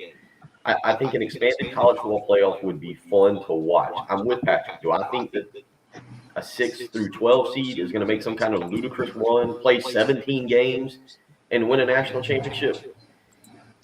Yeah, if you do it for 25 years, I think the odds are in your favor one time it happens. Well, if they do, they would definitely be deserving. It would be, yeah. But I mean, is it going to happen? No, but it gives us a little bit more entertaining college football to watch. And again, I think one of the things is the ability for coaches on the recruiting trail to go and sell, hey, you can get us into a playoff. It's pretty exclusive right now. It would not be as exclusive as 12 teams. That's why I'm open to both of them. And let me just be clear, I was against this probably 2 or 3 years ago. Now, as we've watched the evolution of college football, I think it would be great for it because right now, guys, we all agree the playoff this year, Alabama, as we sit here today, Alabama, I'm going to go Alabama, Clemson, and Oklahoma because Oklahoma has Spencer Rattler back, and then it'll be some random 4th team. Well, I think Georgia's winning the national championship. Okay, you're going Georgia. That would be, but I mean, You leave 5 or Ohio 6 State out of the mix here. yeah, Ohio State and Georgia, throw them in the mix, and outside of those handful of teams, the odds of getting in there is very difficult right now, and that has become the problem in college football. That's why you're seeing expansion. This is a money deal, right? They're not expanding because they want things to be more fair. Get out of here. They want to make more money, and they're, I think, worried that college football, the interest can be lost with the same old teams recycled in the college football playoff, and this combats that. I get that doesn't fit coaches and teams' agendas, but it does fit the fan agenda, I think, that much more. Even the fan of those teams, because you're going to, I think you are going to continue to see those teams play for national championships, and it'll be a little bit more difficult. I think we might feel like it's a little bit more fair or equal, and other teams will have more chances, but I don't see this changing the power structure in college football that much. Maybe it will. I don't know. Let's go to the Love Chevy phone lines. Talk to you about it this morning, 803-404-6100. Kent, up with us now. Appreciate the patience. Kent, go ahead, sir. Hey, yeah, so I just got one question. I don't understand, and you guys may have talked about it and may have explained it. Why it's 12 teams instead of 8 or 10? It seems like 8 is easy to manage. Everybody plays up to the top. Or 10 gives the top 2 teams a bye at some point, and you play 4 games and work up. I don't know how that 12 works. I'm sure they have a reason. I've never heard it. I just wonder if you guys could tell me. I'll hang up and listen. Thank you, guys. To me, Kent, appreciate the phone call. This is kind of marrying what you have right now with 4 teams in the college football playoff. You would get 4 byes for the top 4 teams. And then those that have called for an 8-team playoff, well, you bring 8 more teams into the mix. The numbers seem to work out pretty well in this thing. I was surprised at what it came to. I don't think most people were considering this, but I think it gives enough incentive for the top 4 teams to continue to play for that bye towards the end of the year, and then opens it up to plenty enough teams to make us as fans feel better about an expanded field. Bill, Patrick, what do you guys think about the number of 12 and why the committee, I forget how they put it there, that Notre Dame athletic director is a big part of why they ended up settling on 12? I personally just think it's a decent number. It expands out a little bit more. I mean, you're still talking less than 10% of college football getting into the college football playoff, but I also think it's money related. I can't for a second believe the amount of money that would be made on 2 rounds. What is it? 2 extra rounds of college playoff games. The opportunity to give schools a chance to make some revenue that host a first round playoff game. I mean, that's an incentive right there. Just even if they're having to split with the college football playoff organization. Remember, the NCAA is not in charge of this. It's kind of an interesting part to it too. You got an entirely separate organization that's running the college football playoff. I think it's both money driven. 12 teams. My goodness, what you could do for television rights to host. Somebody do quick math for me. What is that? That would end up being how many games total now are we talking? 11. Yeah, right in that first round, right? And then there'll be 4 more in the second round. Yeah. So 11. Then a semifinal game and then a championship game. So I come up to 10, right? I've got 11. Two semifinal games. 4, 2, and 1. 11. I mean, can you imagine what you can get for that? Like, if ESPN's going to host all of those, ESPN and ABC. So I think it's money driven to answer his question. Some of it, yes, because what you can charge for those 11 games would be absolutely through the roof for the college football playoff organization. Yeah, no doubt about that. But why not 16, right? If you're just looking for more games, why wouldn't you go to more teams? A middle ground of rewarding the best teams with a bye, right? Yeah. And this conversation would be different if we're just talking about an FCS like 16-team bracket, right? Then it does present more of a problem, I think, playing for seeding down the stretch where you don't reward those top teams as much as you would with a first round bye. Yeah, this is coming, and we're going to whether it gets tweaked or whether they stick with what we've already seen presented. It's coming. I don't know when it'll be ratified. Probably my guess is after this year, and that's what we'll after this football season in January or February, and that's what we'll go with. And time will tell. Time will tell whether it ends up being a good thing for college football. I think opening it up a little bit will be a positive. I don't know if that's necessarily going to completely change the power structure. Maybe over 10 years, from 2025 to 2035, maybe it does. Maybe it doesn't. Maybe the same thing. We continue to see the same teams dominate on a year in, year out basis. I think college football, while being a great sport, though, is broken at this point. And I don't think it's broken by name, image, likeness. It's broken by there is no parity in this thing. There's, as we pointed out, there's 5 teams, and then everybody else is fighting for scraps and doing the best they can to get in. That's Bill Gunter. Letting that gas baggy hot take soak in. I'm with you on that one. I was wondering if a guy like Deion Sanders going to a school like Jackson State will help swing the balance. He's certainly hoping it will. Patrick, you mentioned everything that was brought up yesterday about those schools and players not getting enough attention, and then Deion saying that he wants to be called coach just like Nick Saban is called coach. And I haven't heard anybody say, yeah, Deion's right on the mark there. Clearly, he needs the title of respect there, as opposed to, again, my point is, it is a term of endearment that people think they know Deion. I think I know Deion Sanders because I grew up watching him play. And him being outspoken and being one of the best players of all time and then being on the NFL Network afterwards and the whole thing, I think that's more of, I feel like I know you as opposed to clearly you're a coach and I need to address you as coach, which he's never been to any of us. He's barely been that to the players at Jackson State, right? He's Dion. What I mean, when he's been referred to as prime for forever, didn't Michael Irvin refer to him as prime? I think that's how he's talked to a lot of times in those football discussions that I've seen. Maybe if somebody throws your nickname out and just calls you, hey, prime, what do you think about? Then I could see that as a slight level of disrespect. Deion Sanders, come on, man. Yeah. You can't just flip the switch and say, hey, Nick Saban is referred to as coach and you will refer to me as coach from now on. Otherwise, I will not answer your question. Ridiculous. Just wants it all kinds of ways there. Well, I'll say this. I don't know how much it is Deion. We know he has an ego. Just, you know that. I don't think that's what this is, though. What do you think? I genuinely thought that no one has ever called Nick Saban Nick. I don't know. They only call That's just dumb. Deion's a lot of things. Dumb isn't one of them. I was going to say, here's the thing about Deion Sanders. You know what? People have talked about Jackson State, and the SWAC today. We're not the only talk radio show talking about this. And there is a part of me that does give Deion Sanders the benefit of the doubt that he picked a dumb argument that has some people like Patrick goes, hey, there's no way he doesn't know. I don't know. We'll see.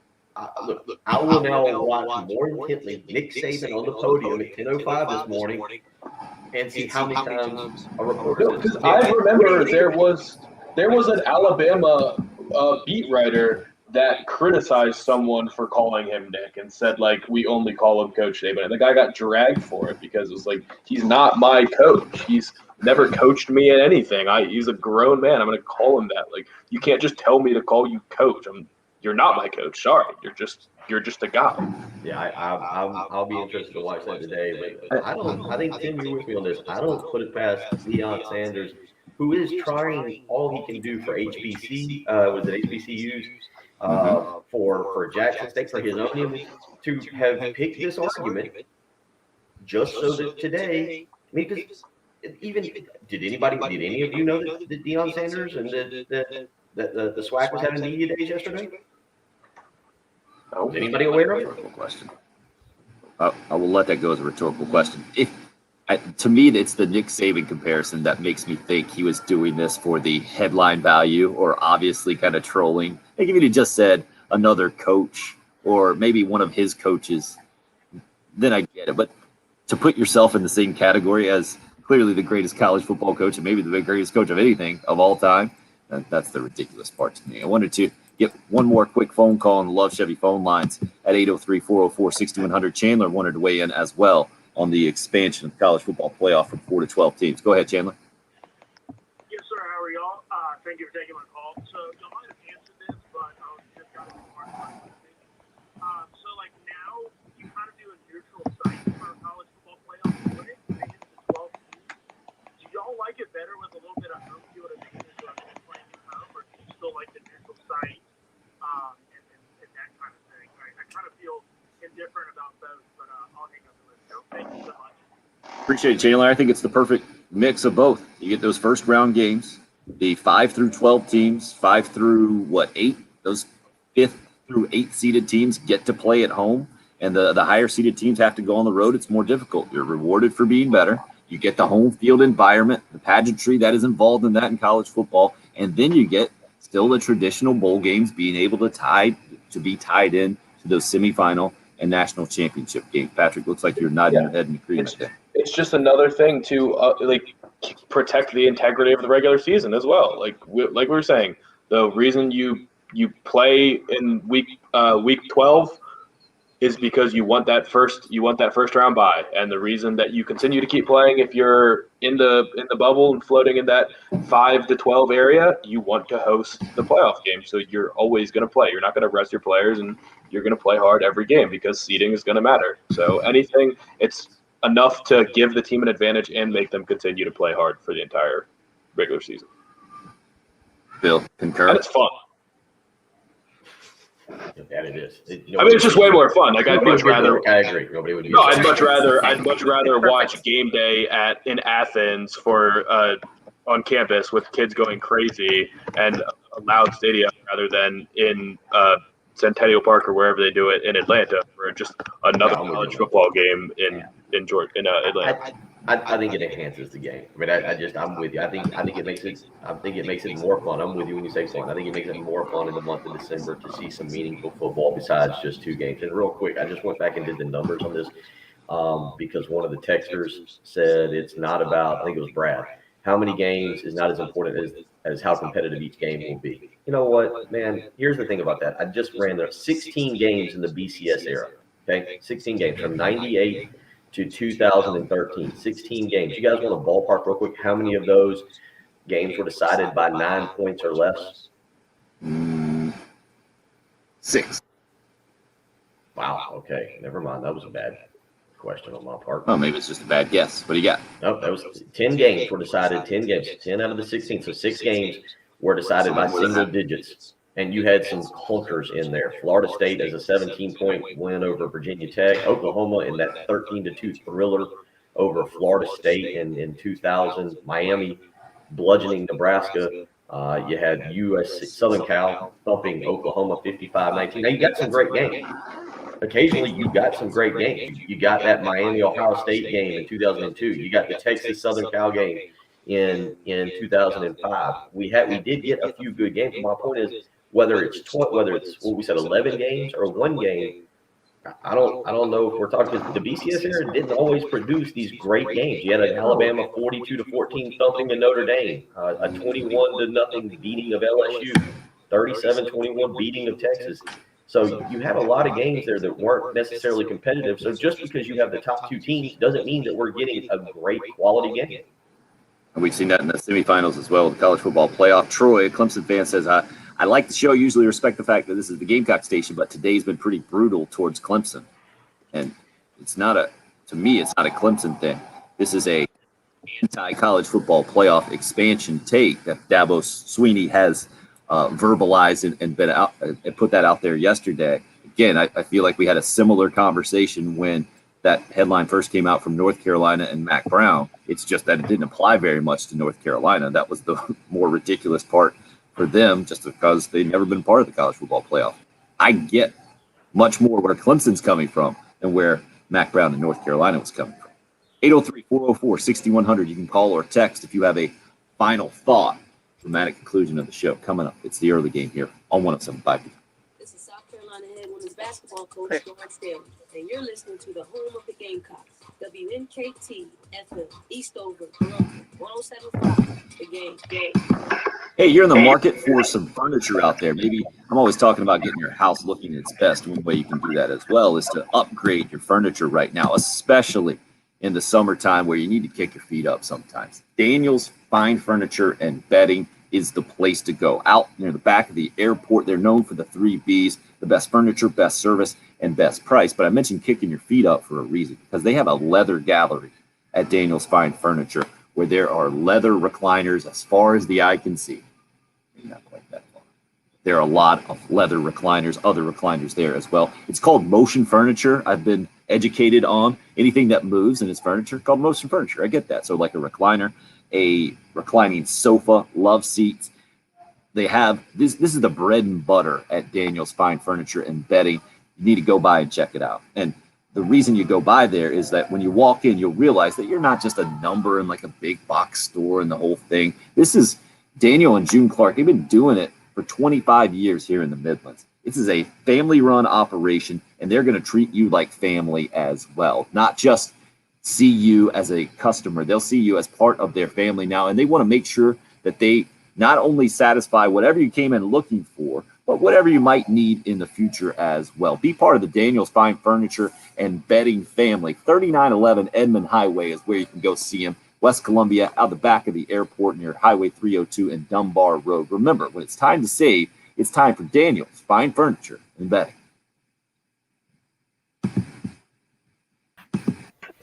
The Shepherd's Glass Traffic Center. Shepherd's Glass, a true reflection of quality. ShepherdsGlass.com. Still working an earlier accident, Lloydswood Drive at Charleston Highway. Have a report of an accident in Lexington. I'll say this Forley to Road Troy at and Forley Mark and Road. Hope. It's been an entertaining show North for Royal a Tower Wednesday Drive as at we try to Broad get River toward Road, college an football accident season. It's there at least at been Highway the 601 college football at playoff. I don't think Oakfield we've been Road. necessarily tie-up. brutal to Clemson. Might see I a think it's been an pop-up entertaining shower or show with a two lot of today. takes. I'm really Otherwise, surprised looking at the for number high. of people who are not in favor of just expanding the playoff at all. I really am kind of surprised by that.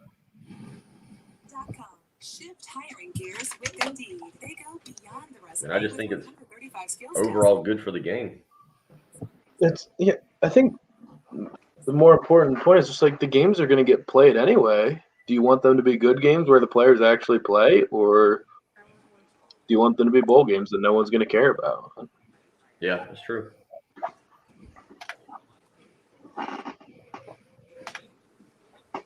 I don't understand what the fear is of a 10 seed making some kind of wild run and winning the national championship. They don't deserve it, Bill. Don't That'll deserve ruin everything. That'll ruin everything if a 10 seed But there's a upsets difference them. between what appears to be people scared of that happening and saying they don't deserve it. Maybe they don't deserve it, but if they do it, that's still pretty cool.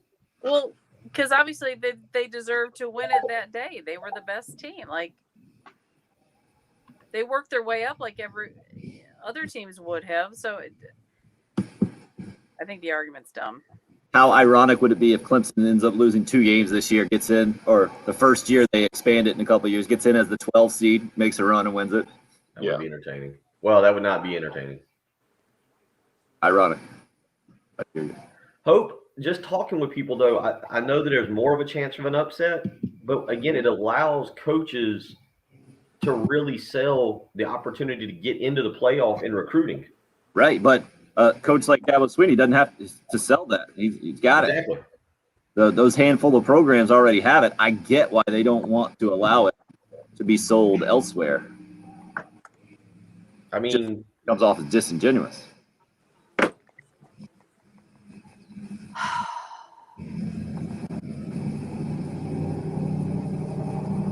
I mean, I just don't understand too many, man. You're gonna get too much football? I mean, have we ever said that in the NFL? Like, I guess the wild cards, like, nobody wants a wild card. Right. I guess that was the conversation back then. Also, 6 is still going to allow. If you have 6 teams, there's still going to be a chance. What did Cincinnati end the season at last year? Yeah, I think they had to go that many. I think they realized to just get a token non-Power 5 school in there.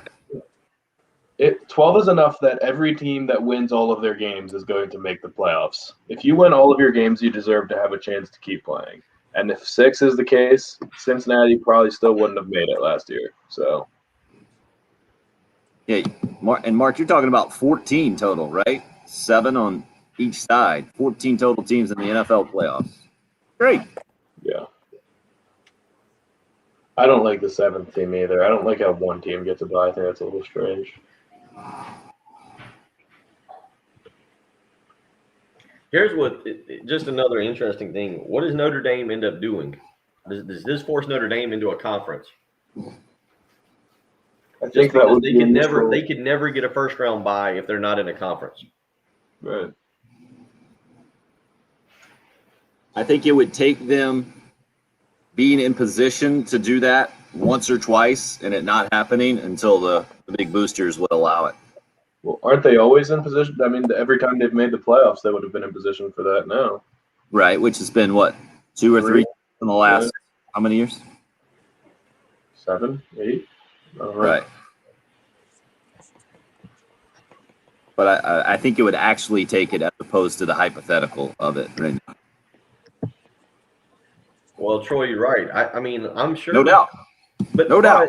Here's the thing, and again, the SEC, you'd want more spots because it's so hard to get in. I mean, Georgia's been good enough to be in a couple of times, and they've only been in once. You know, you think about some of those other teams. Wait a second. Are we even allowed to talk about what Troy and Hope are talking about? Because they're addressing each other. I feel like we're being rude and just butting. No, we're butting in on a conversation. We're right. eavesdropping. We're back. That's why I think it's going to be interesting to hear what Saban says. Sorry, Jen. I would say we're heading back in, and you'll have just a little over a minute.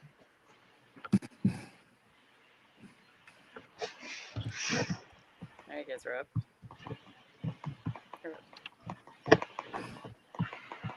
I am absolutely fascinated with where we are in college football. Do you know we didn't talk about a $1 million player that much today? I think that's just where that name, image, likeness thing is. We're all like, yep, not that surprised about it, as opposed to, I don't know, just like a month ago. Wouldn't this have been the entire show? If it had been the starting quarterback from Mississippi State or for Vanderbilt or for Kentucky, yes, I would have been far more intrigued with that cover. Alabama, starting quarterback in Alabama is probably the. I bet Bryce Young would have made more than Mac Jones last year too. It's interesting for sure, just as where college football is right now. I want to give you a chance to go see the Foo Fighters inducted into the Rock and Roll Hall of Fame. It's a national contest where we'll fly out to Cleveland for a couple of nights. You get a pair of tickets to go see the induction and a pair of passes to see the Foo Fighters become rock royalty at the induction ceremony, Rock and Roll Hall of Fame. Text the national keyword FAME right now to 64636. That's 64636 is the number. FAME is the word, FAME. Thanks for checking us out on the early game here on 107.5 The Game. Dan Patrick Show coming up next. Clear. This is Gamecock Athletics Director Ray Tanner, and you're listening to 107.5 The Game.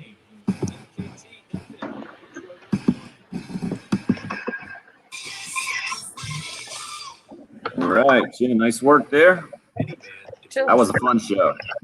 Oh boy, why is Hope yelling now? Yeah, she's because you. Yeah, I get it. She was playing along. Yes, she was very excited that we acknowledged that they had taken control of the live stream. We didn't even talk about the expansion draft. What? 8 o'clock tonight. Yeah. Good job. We didn't mock draft it.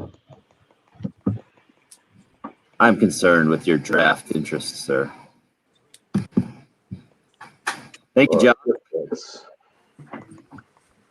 I'd prefer that your draft interest be DRAUGHT.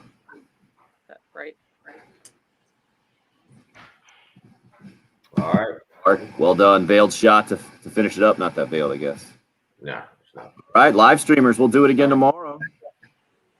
Maybe I can get the griddle. I'll put a picture of the griddle in action since it's not being fired up yet. It's very disappointing around here. People actually sleeping in. It sounds like the other family members are scared of you yelling at them, making any noise and coming outside. That's right. Could definitely be it. Have to protect the Hope and Troy show here. I got to make sure we don't screw it all up. That's right. That's true. Yeah, I do want to see the griddle. I may go to Lowe's and buy the little portable one today that was about $130 and keep that around to try out first before we go to the big griddle. Make sure it'll work here on the sidewalk. You know, when you That's come back. right. Right. That's the main thing. Mm-hmm. That's exactly. Studio, the celebration will be there. Exactly right. That's fun. All right. All right, guys. We'll do it again in the morning.